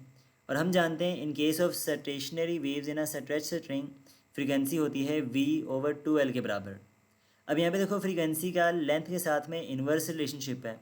अगर हम इसकी रेशो जनरेट करें तो फॉर्मूला बनेगा F2/F1 is equal to L1/L2, यानी कि लेंथ के साथ में इन्वर्स रेशो जनरेट कर देनी है।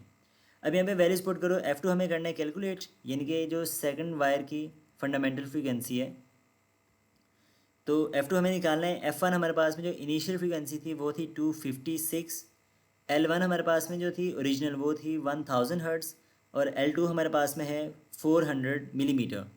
तो यहाँ पे आप देखो तो 20 से 20,000 के साथ कट जाएंगे तो बनेगा 10/4, और जो 256 है डिनोमिनेटर में वो 10 से हो गया मल्टीप्लाई, तो ये बनेगा 2560/4।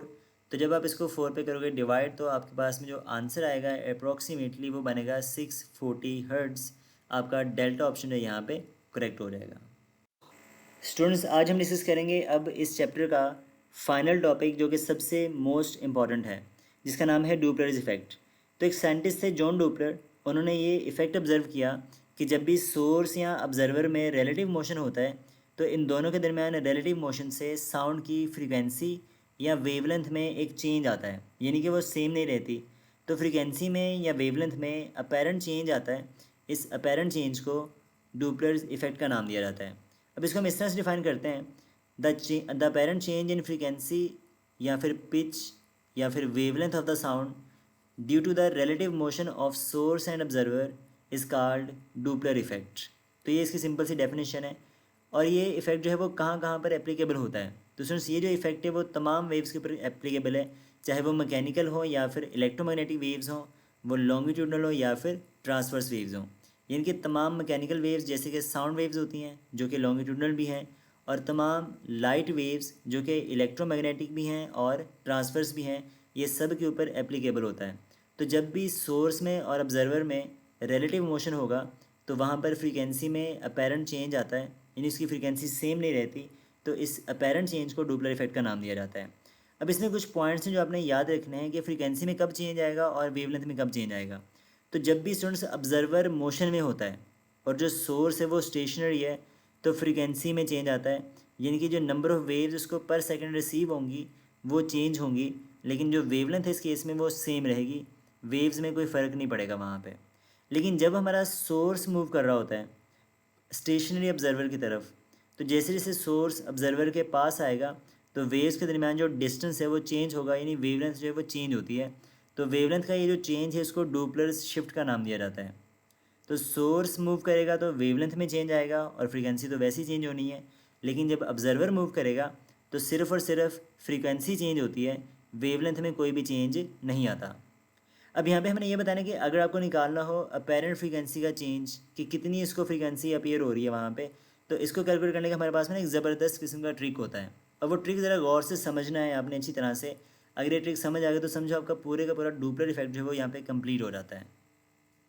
अब यहाँ पर देखो फ्रीक्वेंसी जो है ना अपेरेंट फ्रीक्वेंसी वो है एफ प्राइम, जो ऑब्जर्वर को सुनाई देगी वहाँ पे। और इसका फार्मूला होता है v plus minus U not divided bye v plus minus U S into F. अब यहाँ पे जो v हमारे पास में है वो है actual speed of the sound या वेव, और f हमारे पास में है real frequency of the wave. u not हमारे पास में है स्पीड ऑफ ऑब्जर्वर, और यू एस हमारे पास में है स्पीड ऑफ द सोर्स। तो ये फार्मूला आपने याद रखना है। अब इसमें ये बात नोट रखनी है कि यू नॉट ऑब्जर्वर हमेशा टॉप पे रहेगा और सोर्स हमेशा बॉटम में, यानी ऑब्जर्वर की स्पीड यू नॉट हमेशा ऊपर लिखनी है वी के साथ प्लस माइनस में, और सोर्स की जो स्पीड है वो हमेशा बॉटम में लिखनी है प्लस माइनस के साथ में। अब यहाँ पे हम बात करेंगे इनके साइन कन्वेंशन की, कब हमने यूज़ करना है कि सोर्स और ऑब्जर्वर के लिए कौन सा साइन कब यूज़ होगा। अब यहाँ पे स्टूडेंट्स अगर हमारा ऑब्जर्वर मूव कर रहा है सोर्स की तरफ तो उसकी फ्रीक्वेंसी बढ़ेगी, और अगर सोर्स रेस्ट में है तो उसको आप क्या लिखोगे, ज़ीरो कर दो। तो जब हमारा ऑब्जर्वर सोर्स की तरफ जाएगा तो इसकी जो स्पीड है यू नॉट वो पॉजिटिव लिखी जाएगी, यानी इसकी फ्रीक्वेंसी उसको बढ़ेगी उसके लिए। लेकिन जब जो ऑब्जर्वर है वो सोर्स से दूर जा रहा होगा तो उस टाइम इसकी जो स्पीड है वो माइनस में लिखोगे। तो फॉर्मूले में आपने प्लस यूज़ करना है जब ऑब्जर्वर सोर्स के करीब जा रहा है, और जब उससे दूर जा रहे हैं तो माइनस यूज़ करोगे। इसी तरह से जब जो सोर्स है वो ऑब्जर्वर से दूर जा रहा होता है तो वो लिखोगे पॉजिटिव, और जब वो ऑब्जर्वर के करीब आ रहा होगा तो उसको लिखोगे नेगेटिव। यानी कि जो सोर्स के साइन हैं वो ऑब्जर्वर से बिल्कुल उलट हैं। ऑब्जर्वर करीब जा रहे हैं तो पॉजिटिव, और सोर्स करीब आ रहा है तो नेगेटिव। ऑब्जर्वर दूर जा रहा है तो नेगेटिव, और अगर सोर्स दूर जा रहा है तो पॉजिटिव। तो ये साइन कन्वेंशन जो आप यहाँ पे यूज़ करोगे और इसके डिफरेंट केसेस को डील करोगे इन कन्वेंशंस को यूज़ करते हुए। तो चलिए देखते हैं कि इसको कैसे अप्लाई करना है, कैसे हल करना है और कैसे यूज़ करना है। तो यहाँ पे हमारे पास में सबसे पहला केस है कि observer is moving towards the stationary source. Source हमारा स्टेशनरी है और ऑब्जर्वर मूव करते हुए जा रहा है सोर्स की तरफ। तो अगर ऑब्जर्वर सोर्स की तरफ जा रहा है तो उसके लिए फ्रीक्वेंसी बढ़ेगी, और अगर फ्रीक्वेंसी बढ़ेगी तो इसके लिए यू नॉट को आप लिखोगे प्लस के साथ, और इसका जो फॉर्मूला है ना हमारे पास में वो क्या बन जाएगा अपेरेंट फ्रीक्वेंसी का, ये बनेगा F prime is equals to V plus U not divided by V. क्योंकि सोर्स स्टेशनरी है तो यू एस का फैक्टर हो गया ज़ीरो, तो डिनोमिनेटर में सिर्फ वी बचेगा, और न्यूमिनेटर में होता है V plus minus U not. तो प्लस यूज़ किया हमने क्योंकि सोर्स ऑब्जर्वर की तरफ जा रहा है, तो यहाँ पे प्लस आ गया, तो ये फॉर्मूला बन गया अपेरेंट फ्रीक्वेंसी का। अब देखो स्टूडेंट्स यहाँ पे हमारा जो न्यूमरेटर का फैक्टर है वो प्लस होने से इंक्रीज़ हो रहा है, तो इसका मतलब ये है कि हमारी फ्रीक्वेंसी इंक्रीज़ करेगी, अपेरेंट फ्रीक्वेंसी में इंक्रीज़ आएगा। लेकिन यहाँ पे वेवलेंथ में कोई चेंज नहीं आएगा क्योंकि सोर्स हमारा जो है वो रेस्ट में है, वो मूव नहीं कर रहा। सेकंड केस हमारे पास में है observer is moving away from the stationary source, यानी कि अगर जो ऑब्जर्वर है वो उससे दूर जा रहा है और सोर्स हमारा स्टेशनरी है तो इसके लिए जो फ्रीक्वेंसी है वो डिक्रीज़ करेगी, और यू नॉट का जो साइन आप यूज़ करोगे वो लिखोगे नेगेटिव के साथ यहाँ पे। अब हमारी अपेरेंट फ्रीक्वेंसी का फॉर्मूला क्या बनेगा, तो फॉर्मूला को ऑलरेडी याद है, F prime is equal to V plus minus U not divided by V plus minus U S into F. अब सोर्स अगर स्टेशनरी है तो यू एस तो हो गया ज़ीरो, तो डिनोमिनेटर में सिर्फ वी बचेगा, और न्यूमरेटर में ऑब्जर्वर क्योंकि दूर जा रहे तो यूज़ करोगे माइनस का साइन, तो बनेगा F prime is equal to V minus U not divided by V into F. ये हो गया अपेरेंट फ्रीक्वेंसी का फार्मूला। अब देखो न्यूमरेटर का फैक्टर डिक्रीज़ हो रहा है, सोर्स ऑब्जर्वर सोर्स से दूर जा रहा है तो फ्रीक्वेंसी डिक्रीज़ करेगी, अपेरेंट फ्रीक्वेंसी में यहाँ पे डिक्रीमेंट होगा, लेकिन जो वेवलेंथ है यहाँ पर भी क्या रहेगी आपकी, सेम रहेगी। केस नंबर 3 है source is moving towards the stationary observer. अब उल्टा हो गया है, अब हमारा ऑब्जर्वर रेस्ट में है और सोर्स भागता हुआ जा रहा है ऑब्जर्वर की तरफ। अब देखो जैसे जैसे सोर्स जो है वो ऑब्जर्वर की तरफ जाएगा तो हमारे ऑब्जर्वर और सोर्स के दरमियान जो वेवलेंथ होगी वो डिक्रीज़ करती जाएगी, वेव्स कंप्रेस होना स्टार्ट हो जाएंगी। तो अगर हमारा ऑब्जर्वर स्टेशनरी है और सोर्स उसकी तरफ जा रहा है तो एक तो वेवलेंथ में डिक्रीज़ होगा, वेवलेंथ कम हो जाएगी, और दूसरा जो फ्रीक्वेंसी है ऑब्जर्वर के लिए वो इंक्रीज़ करेगी क्योंकि सोर्स उसके करीब आ रहा है, आवाज़ की पिच बढ़ती जाएगी वहाँ पे। एंड अगर सोर्स ऑब्जर्वर की तरफ मूव कर रहा है तो इसका जो साइन आप यूज़ करोगे वो यूज़ करोगे माइनस में, यानी कि जब सोर्स ऑब्जर्वर की तरफ जाएगा तो यू एस को माइनस में यूज़ करना है, और अपेरेंट फ्रीक्वेंसी का फॉर्मूला बनेगा हमारे पास में F prime is equal to V over V minus U S. अब ऑब्जर्वर रेस्ट में है तो यू नॉट आपका ज़ीरो हो जाएगा, तो फैक्टर वो ख़त्म हो गया वहाँ पे, और डिनोमिनेटर में क्या यूज़ करोगे, वी माइनस यू एस। अब देखो वी माइनस यू एस करने से डिनोमिनेटर का फैक्टर डिक्रीज़ हो जाएगा, और इसका फ्रीक्वेंसी से साथ इन्वर्स है, तो अगर डिनोमिनेटर में फैक्टर डिक्रीज़ हो रहा है तो अपेरेंट फ्रीक्वेंसी उसकी इंक्रीज़ कर जाएगी। और यहाँ पे जो वेवलेंथ है वो क्योंकि डिक्रीज़ हो रही है, आपने निकालना है चेंज ऑफ वेवलेंथ। तो अगर उसकी पहले वाली जो वेवलेंथ है वो लेमडा प्राइम है, और जो बाद वाली वेवलेंथ है कंप्रेस होने के बाद वो लेमडा है, तो चेंज इन वेवलेंथ होगा लेमडा प्राइम माइनस लेमडा। और यहाँ पे जो चेंज इन वेवलेंथ है इसको डूपलर शिफ्ट का नाम दिया जाता है, जो कि आगे हम डिस्कस भी करेंगे। केस नंबर 4 है source is moving away from the stationery observer. Observer rest में और सोर्स उससे दूर जा रहा है, तो जब हमारा सोर्स ऑब्जर्वर से दूर जाएगा तो उसके दरमियान, सोर्स और ऑब्जर्वर के दरमियान जो वेवलेंथ आएगी वो इंक्रीज़ करना स्टार्ट कर देगी। तो जब इसकी वेवलेंथ इंक्रीज़ करेगी तो फ्रीक्वेंसी डिक्रीज़ करेगी, क्योंकि हम जानते हैं वेवलेंथ का फ्रीक्वेंसी से इन्वर्स रिलेशनशिप होता है। इसी तरह से अगर सोर्स ऑब्जर्वर से दूर जा रहा है तो इसका साइन आप यूज़ करोगे पॉजिटिव, और अपेरेंट फ्रीक्वेंसी का फॉर्मूला बनेगा F prime is equal to V over V plus U S into F. अब यहाँ पे देखो तो डिनोमिनेटर में जो फैक्टर है v प्लस यू एस वो इंक्रीज़ हो रहा है तो फ्रीक्वेंसी डिक्रीज़ करेगी, और जो डेल्टा लेमडा है चेंज ऑफ द वेवलेंथ वो फिर से ऐसे निकालोगे लेमडा प्राइम माइनस लेमडा, लेकिन इस केस में हमारा जो आंसर है वो नेगेटिव में आएगा क्योंकि फाइनल वेवलेंथ उसकी ज़्यादा है। तो ये फैक्टर हमारे पास में डुपलर शिफ्ट कहलाता है, और अपेरेंट फ्रीक्वेंसी का फार्मूला अपने यहाँ पे याद रखना है, क्योंकि ये फार्मूलाज आपसे एज एन एमसीक्यूज डायरेक्टली पूछे जाते हैं, अगर कोई वो न्यूमेरिकल टाइप क्वेश्चन इसमें ना भी बनाए तो भी। अब केस नंबर 5 हमारे पास में है कि अब सोर्स और ऑब्जर्वर दोनों मोशन में हैं, सोर्स भी मूव कर रहा है और ऑब्जर्वर भी मूव कर रहा है। अगर मान लो कि सोर्स और ऑब्जर्वर दोनों एक दूसरे की तरफ मूव कर रहे हैं तो इनकी जो फ्रीक्वेंसी है ज़ाहिरी बात है इंक्रीज़ करेगी, दोनों करीब करीब आ रहे हैं तो फ्रीक्वेंसी इंक्रीज़ करेगी। और देखो यहाँ पे अगर ऑब्जर्वर सोर्स की तरफ जा रहे हैं तो ऑब्जर्वर का लिए साइन यूज़ करोगे पॉजिटिव, और सोर्स भी ऑब्जर्वर की तरफ जा रहे हैं तो साइन यूज़ करोगे नेगेटिव का। अब डिनोमिनेटर का फैक्टर हो रहा है डिक्रीज़, न्यूमरेटर का फैक्टर हो रहा है इंक्रीज़, तो हमारी अपेरेंट फ्रीक्वेंसी करेगी इंक्रीज़, तो ये बन गया इसका फॉर्मूला। अब केस नंबर 6 है कि अगर सोर्स और ऑब्जर्वर दोनों एक दूसरे से दूर दूर जा रहे हैं, कि ऑब्जर्वर भी अवे जा रहा है और सोर्स भी उससे अवे जा रहा है, तो इस केस में देखो क्या होगा, अगर दोनों दूर जा रहे हैं तो फ्रीक्वेंसी डिक्रीज़ करेगी, और जब ऑब्जर्वर सोर्स से दूर जाएगा तो साइन नेगेटिव, और अगर सोर्स ऑब्जर्वर से दूर जाएगा तो साइन पॉजिटिव। फॉर्मूला बनेगा F prime is equal to V minus U not divided by V plus U S into F. तो ये हो गया अपेरेंट फ्रीक्वेंसी का फार्मूला, और इस केस में फ्रीक्वेंसी हमारी डिक्रीज़ करती है। नेक्स्ट हमारे पास में नंबर 7 पे आता है कि source is leading the observer, यानी यहाँ पर भी दोनों मोशन में हैं लेकिन सोर्स आगे भागता हुआ जा रहा है और ऑब्जर्वर उसके पीछे पीछे आ रहा है। सोर्स जो है वो लीड कर रहा है यहाँ पे।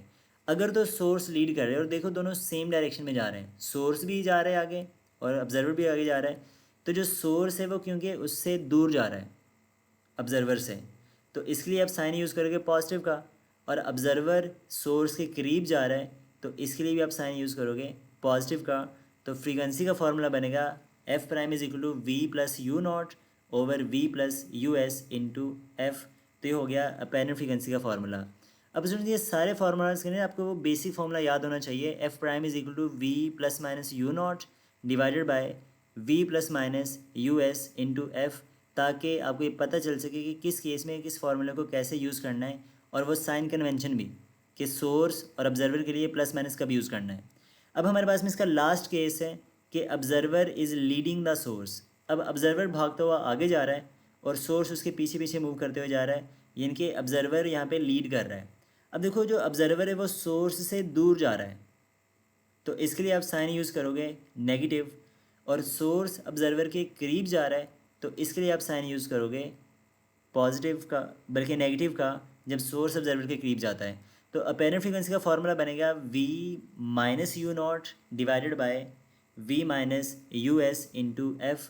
तो ये होता है अपेरेंट फ्रीक्वेंसी का फार्मूला जब सोर्स जो है वो आई थिंक जब जो है ऑब्जर्वर जो है वो लीड कर रहा होता है हमारा, ठीक है। तो ये फॉर्मूला हम यहाँ पे यूज़ करेंगे, और ये हमारे पास में ओवरऑल तमाम केसेस हैं डुपलर इफेक्ट के कि कब कौन सा फार्मूला किस तरह से यूज़ करना है। तो इन तमाम फार्मूलाज को आपने अच्छी तरह से रिमेंबर करना है, अच्छी तरह से समझना है, और वो शॉर्टकट लाजमी याद करना है कि कब कैसे कौन सा शॉर्टकट किस तरह से अप्लाई करना है, और वो साइन कन्वेंशन भी आप अच्छे से देख लीजिएगा। अगर कहीं पे कोई भी आपको डाउट आ रहा हो इस टॉपिक में तो लाजमी डिस्कस करिएगा। सो नेक्स्ट हमारे पास में टॉपिक आता है डुपलर्स शिफ्ट क्या होती है। तो इसमें हमने कहा कि जब हमारा सोर्स जो है वो ऑब्जर्वर की तरफ मूव करता है तो वहाँ पे जो वेव्स हैं वो या तो कंप्रेस हो जाती हैं, और अगर वो सोर्स ऑब्जर्वर से दूर जा रहा है तो वहाँ पे जो वेव्स हैं वो स्ट्रेच हो जाती हैं, यानी कि वेव लेंथ बढ़ जाती है। तो वेवलेंथ में ये जो चेंज आता है रिलेटिव मोशन की वजह से ऑब्जर्वर और सोर्स के दरमियान, इसको डुपलर शिफ्ट का नाम दिया जाता है। अब यहाँ पे अगर इसको निकालना चाहें तो डुपलर शिफ्ट का आप लिखते हो डेल्टा लेमडा के साथ, बिकॉज ये सोर्स के मोशन की वजह से हो रहा है तो lambda is equal to V over F से आप बना सकते हो delta lambda is equal to U S divided by F. अब यहाँ पे एफ हमारे पास में होती है actual frequency of the sound wave या सोर्स वेव्स। तो यहाँ पे एफ होता है वी ओवर लेमडा के बराबर। तो जब आप यहाँ पे एफ को पुट करोगे वी ओवर लेमडा, तो डेल्टा लेमडा का फॉर्मूला बन जाएगा U S divided by V into lambda. तो ये वाला फॉर्मूला यूज़ करके हम इजीली निकाल सकते हैं डेल्टा लेमडा यानी कि डुपलर शिफ्ट। अगर आपको सोर्स की स्पीड पता हो, actual speed of the wave पता हो और actual wavelength of the wave पता हो तब। अब हम यहाँ पे यूज़ करेंगे finally applications of the Doppler effect कि डुपलर इफेक्ट की एप्लीकेशन कौन कौन सी। तो स्टूडेंट्स ये कुछ एमसीक्यू टाइप चीज़ें हैं जो हमारी बुक लाइन्स हैं थ्योरेटिकली। इसमें कुछ एप्लीकेशन जिसको आपने यहाँ पे याद करना है।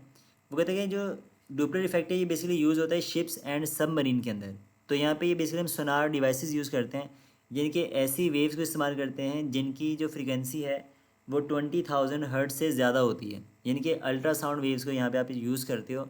और ये जो टेक्निक है इसको सोनार टेक्निक का नाम दिया जाता है, जिसकी मदद से हम क्या करते हैं डीप ओशन में ऑब्जेक्ट्स को या समंदर की गहराई को इजीली फाइंड कर सकते हैं या ऑब्जेक्ट्स को लोकेट कर सकते हैं inside the sea. Second application है बैट्स फॉर ट्रैवलिंग। जो बैट्स होते हैं, चमगादड़ होते हैं, वो उड़ने के लिए, ट्रैवल करने के लिए डुपलर इफेक्ट को इस्तेमाल करते हैं। थर्ड एप्लीकेशन है रडार। तो जो रडार है वो किसी भी सोर्स को या किसी भी चीज़ को जो उसकी रेंज में होता है उसको इजीली डिटेक्ट कर सकता है। तो आप रडार से कुछ वेवलेंथ हमेशा भेज रहे होते हो, तो जब वो वेवलेंथ रिफ्लेक्ट होकर वापस आती है तो वहाँ से आप ये देखते हो कि उस वेवलेंथ में क्या चेंज आ रहा है, वो इंक्रीज़ हो रही है, डिक्रीज़ हो रही है, कंप्रेस हो रही है या फिर स्ट्रेच हो रही है। तो वहाँ से आप आइडिया लगा सकते हो कि कोई चीज़ उसकी रेंज में आ रही है या उसकी रेंज से दूर जा रही है। थर्ड एप्लीकेशन है to monitor the blood flow in the major arteries. तो हमारी जो मेजर आर्टरीज़ हैं वहाँ पे ब्लड फ्लो को मॉनिटर करने के लिए भी हम डुपलर इफेक्ट को यूज़ करते हैं। और लास्ट पर है to determine the velocity of a star with respect to the earth. कि अगर आप अर्थ पर बैठ करके किसी स्टार को स्टडी करते हो तो उसकी वेलोसिटी या उसकी फ्रीक्वेंसी हमें कैसे पता चल सकती है, जो कि डुपलर का सबसे बेसिक एक्सपेरिमेंट था जहाँ से उसने ये चीज़ ऑब्ज़र्व करी थी। अब इसमें से हमारे पास में कुछ ऐसी कंडीशंस हैं जहाँ पर कोई भी डुपलर इफेक्ट जो है वो अपेयर नहीं होता, जिनके when there is no Doppler effect. वो कौन कौन सी कंडीशंस हैं? तो सबसे पहली कंडीशन हमारे पास में होती है when there is no relative motion between source and observer. जब सोर्स और ऑब्जर्वर में रिलेटिव मोशन नहीं होता उस केस में डुपलर इफेक्ट जो है वो अपेयर नहीं होगा, हमारी फ्रीक्वेंसी सेम रहेगी, उसमें कोई चेंज नहीं आएगा। सेकंड कंडीशन है when the distance between source and observer remain fix. तो जब सोर्स और ऑब्जर्वर का जो डिस्टेंस है वो फिक्स रहता है तो उस केस में भी कोई भी डुपलर इफेक्ट जो है वो अपीयर नहीं होता। जैसे मतलब दो बॉडीज़ हैं वो मूव कर रही हैं एक रोड के ऊपर स्ट्रेट लाइन के अंदर सेम स्पीड से, तो उनका दरमियान जो डिस्टेंस है वो फिक्स रहेगा, कोई रिलेटिव मोशन वहाँ पे नहीं होगा, तो वहाँ पे डुपलर इफेक्ट हमारे पास में अपीयर नहीं होता। और थर्ड कंडीशन है when source is moving in a circle. जैसे मान लो कि एक ऑब्जर्वर सेंटर में खड़ा है सर्कल के और सोर्स उसके आजू बाजू घूम रहा है, लगातार सर्कल में चक्कर लगा रहा है, तो उस केस में भी डिस्टेंस क्योंकि सेंटर से फिक्स रहेगा उसका, तो वहाँ पर भी डुपलर इफेक्ट हमारे पास में अपीयर नहीं होता। स्टूडेंट्स यहाँ पे अब हमारे पास में स्टार्स के बारे में दो इंपॉर्टेंट टर्म्स हैं, एक है रेड शिफ्ट और दूसरी है ब्लू शिफ्ट, जो कि डुपलर इफेक्ट की बेसिकली एप्लीकेशंस ही हैं। अब यहाँ पे कहते हैं लेट से हमारे पास में अर्थ है और एक स्टार हमारी अर्थ से अवे जा रहा है, दूर जा रहा है, जो कि सोर्स ऑफ लाइट है। अगर इसको हम ज़मीन पे बैठ के ऑब्ज़र्व करेंगे तो जो सोर्स ऑफ लाइट है वो क्योंकि ज़मीन से दूर जा रहा है, तो इस केस में हमारी जो वेवलेंथ्स हैं वो स्ट्रेच हो जाएंगी। जब सोर्स मूव करेगा तो वेवलेंथ जो है वो इंक्रीज़ करेगी। जब वेवलेंथ इंक्रीज़ करती है तो हमारा जो स्पेक्ट्रम होता है, विजिबल स्पेक्ट्रम, वो रेड साइड की तरफ शिफ्ट होना शुरू हो जाता है। जब हमारा स्पेक्ट्रम रेड साइड की तरफ शिफ्ट होता है तो यहाँ पे रेड शिफ्ट होती है, इसको रेड शिफ्ट का नाम दिया जाता है। और स्टूडेंट्स जब भी हमारे पास में रेड शिफ्ट आती है तो वो ये इंडिकेशन होती है कि हमारी जो यूनिवर्स है वो एक्सपैंड हो रही है, तो ये बेसिकली एक्सपेंशन को रिप्रेजेंट करता है। तो ये बात यहाँ पे याद रखनी है, एज एन एमसीक्यू पेपर्स में पूछा भी गया है कि जो रेड शिफ्ट है वो क्या इंडिकेट करती है। तो रेड शिफ्ट के केस में वेवलेंथ इंक्रीज़ करती है, स्पेक्ट्रम रेड साइड की तरफ शिफ्ट होता है, फ्रीक्वेंसी डिक्रीज़ करेगी और जो यूनिवर्स है वो एक्सपैंड हो रही है, ये इन्फॉर्मेशन हमें यहाँ से मिलती है। लेकिन अगर कोई स्टार जो है वो ज़मीन की तरफ मूव करके आ रहा है विद वेलोसिटी v, जो कि सोर्स ऑफ लाइट है, और अगर कोई स्टार मूव करते हुए हमारी अर्थ की तरफ आए तो उस केस में जो वेवलेंथ है सोर्स के मोशन की वजह से टुवर्ड्स द ऑब्जर्वर वो कंप्रेस होती है, वेवलेंथ यहाँ पे डिक्रीज़ करेगी। वेवलेंथ की डिक्रीज़ करने से फ्रीक्वेंसी इंक्रीज़ करती है, और जब फ्रीक्वेंसी इंक्रीज़ करती है तो हमारा जो विजिबल स्पेक्ट्रम है वो रेड साइड से ब्लू की तरफ शिफ्ट होना शुरू हो जाता है, तो इसको ब्लू शिफ्ट का नाम दिया जाता है। और ये इंडिकेट करता है कि हमारी जो यूनिवर्स है वो बेसिकली कॉन्ट्रैक्ट हो रही है, कंप्रेस हो रही है। तो ये इन्फॉर्मेशन है जो हमें मिलती है ब्लू शिफ्ट से और रेड शिफ्ट से। तो जब भी रेड शिफ्ट होगी वेवलेंथ इंक्रीज़ करेगी, स्टार अवे जा रहा है, और जब भी ब्लू शिफ्ट होती है वेवलेंथ डिक्रीज़ करती है और जो स्टार है वो टूवर्ड्स द अर्थ मूव कर रहा होता है। तो ये कुछ पॉइंट्स जो आपने यहाँ पे कैरी अप करने हैं। अब हम डिस्कस करेंगे इस टॉपिक के रिलेटेड तमाम इंपॉर्टेंट एमसीक्यूज़ जो कि पास्ट पेपर्स में पूछे गए हैं एमडी कैट के।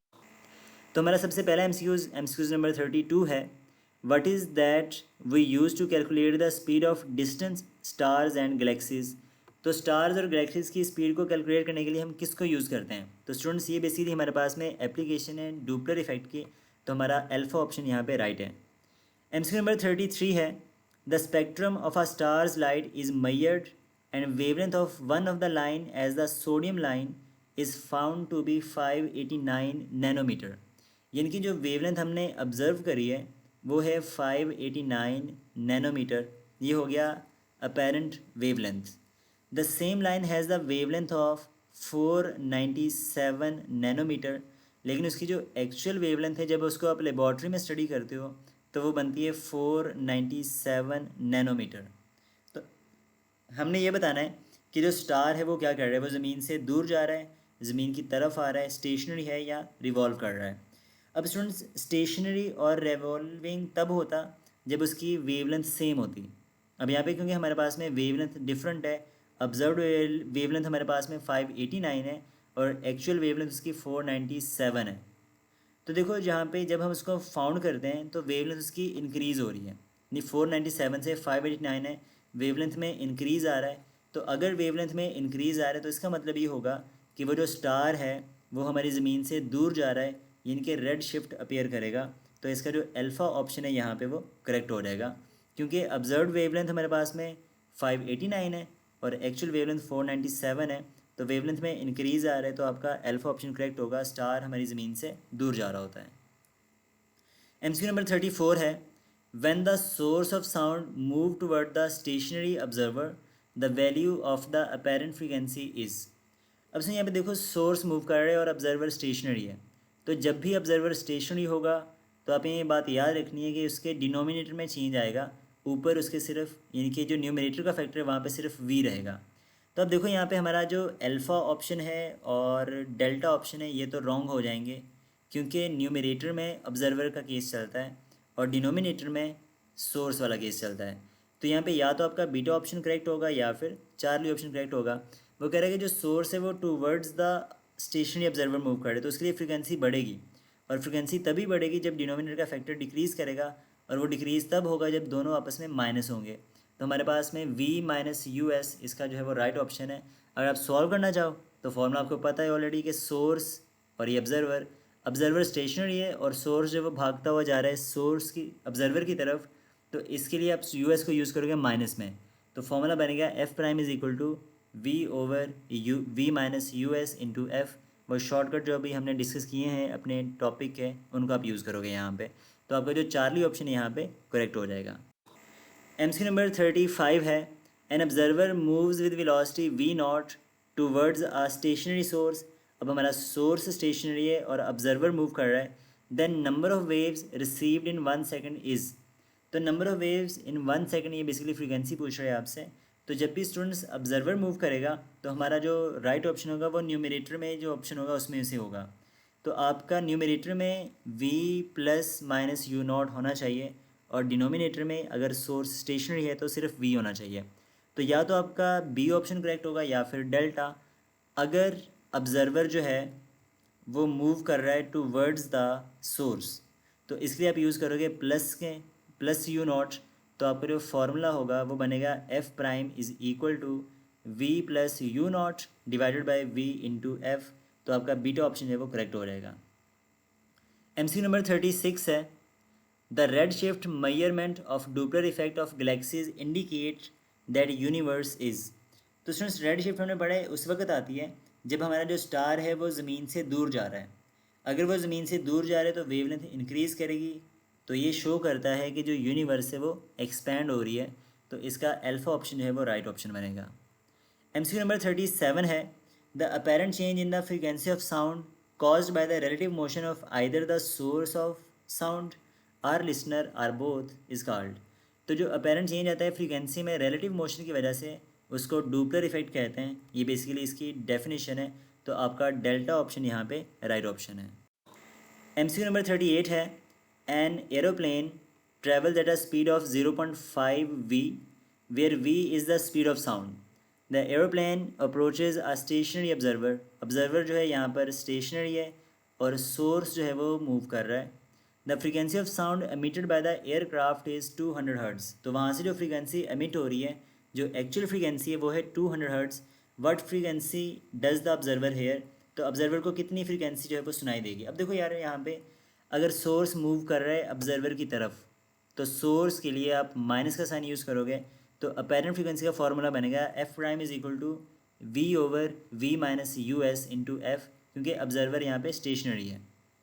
अब यहाँ पे देखो जो यू एस है ना, स्पीड ऑफ द सोर्स, वो 0.5 वी के बराबर है। इसमें पुट कर दो तो बनेगा V over V minus 0.5 V into F. अब देखो जब 1 वी में से 0.5 वी जाएगा तो आधा बच जाएगा, 0.5 वी बच गया, और एफ हमारे पास में 200 है, तो यहाँ पर वी से वी हो गया कैंसिल आउट, और ये बनेगा 200 डिवाइडेड बाई 0.5।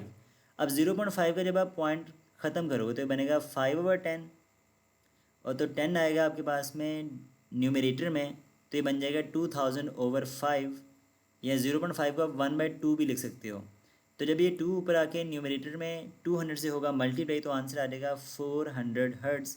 अब इसको प्रॉपर्ली सॉल्व कर लीजिएगा। अगर ये बात यहाँ पे समझ नहीं आई तो इसको कमेंट सेक्शन में दोबारा पूछ लीजिएगा। तो आपका जो अल्फ़ा ऑप्शन है यहाँ पे करेक्ट हो जाएगा।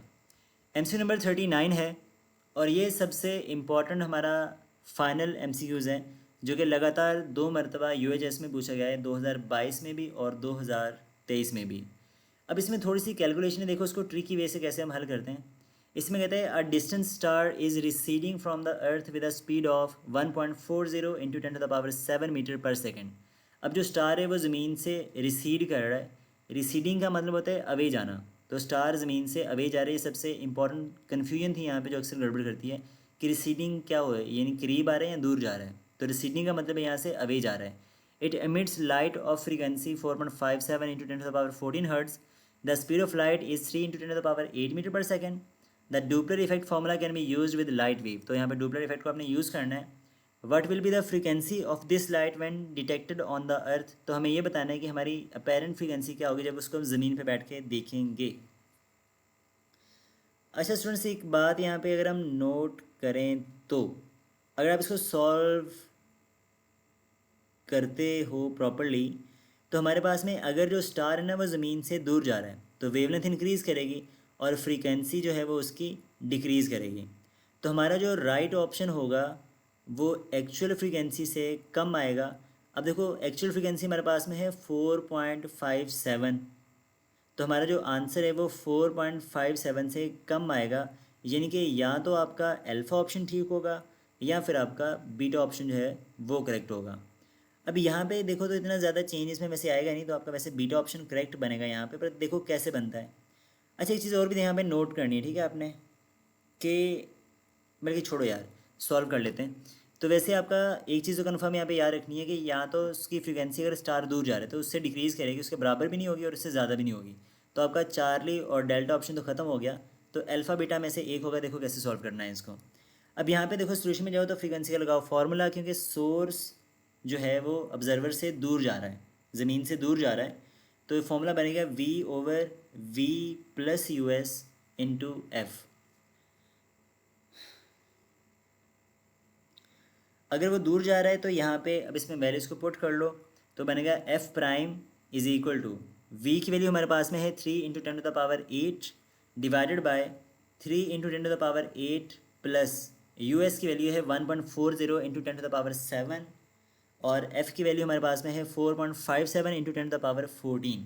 अब इसको हल कैसे करना है तो चलो अगली स्लाइड पे चलते हैं। अब देखो स्टूडेंट्स, यहाँ पे ना हमारे पास में जो डिनोमिनेटर में फैक्टर है 1.40, मैं इसको किस तरह से कन्वर्ट करूँगा 10⁸ में। तो देखो कैसे करना है। अगर मैं 1.40 को लिखूँ 0.14 तो 10⁻8 बन जाएगा। तो ये कुछ है, ये बन गया फैक्टर यहाँ पे। अब यहाँ से आप क्या करोगे, 10⁻8 को यहाँ से कर लो कॉमन, तो f prime is equal to 3 into 10⁻8 divided by 3 plus 0.14 into 10⁻8 into 4.57 into 10⁻14 वैसे का वैसा। अब यहाँ पे देखो तो डिनोमिनेटर में और न्यूमरेटर में 10⁻8 अवेलेबल है, तो ये हो गया कैंसिल आउट। और जब आप 3 प्लस 0.14 करोगे तो आंसर आएगा 3.14, तो बनेगा 3/3.14 इंटू 4.57 इंटू 10⁻14। अब सिर्फ यहाँ पे आप लॉजिक का इस्तेमाल करोगे, इसको आप कैलकुलेट नहीं करना है, यहाँ पे लॉजिक यूज़ करनी है। अब देखो यहाँ पे 3.14 की जगह पे अगर एग्जैक्टली 3 होता तो 3 से 3 कैंसिल हो जाता, तो आंसर आता 4.57 इंटू 10⁻14 हर्ट्ज़। बट यहाँ पे आप गौर से देखो तो ये फैक्टर थोड़ा सा ज़्यादा है, यानी 3.14 है, तो हमारा जो आंसर है वो 4.57 से थोड़ा सा डिक्रीज़ करेगा। अप्रॉक्सीमेटली ये आंसर बन जाएगा आपका 4.37 इंटू 10⁻14 हर्ट्ज़। तो ये हमारा राइट ऑप्शन है स्टूडेंट्स। तो इसको आप इस तरह से सॉल्व करोगे तो हमारे जो गिवन ऑप्शन है वहाँ पर आपका जो बीटा ऑप्शन है वो करेक्ट होगा, क्योंकि इसमें पावर को भी आप अगर देखो तो 14 है और अल्फ़ा ऑप्शन में जो पावर है वो 13 है, तो इसलिए आपका जो बीटा ऑप्शन है वो करेक्ट होगा। तो ये हमारा पूरा सोल्यूशन था। आई होप कि आपको ये सोल्यूशन समझ में आए और इसमें जितने भी हमने लॉजिक्स यूज़ किए हैं वो भी आपको क्लियर हो जाएँ। तो स्टूडेंट्स ये थी हमारी आज की कंप्लीट डिस्कशन वेव मोशन के बारे में। अगर आपको किसी भी पॉइंट पर कोई कन्फ्यूजन हो, कोई डाउट हो, कहीं से कोई बात समझ में ना आई हो, तो उसको कमेंट सेक्शन में ज़रूर मेंशन कीजिएगा। जल्द मिलेंगे एक नेक्स्ट वीडियो में। टिल देन अल्लाह हाफिज़, फ़ी अमान अल्लाह। Wish you all the very best.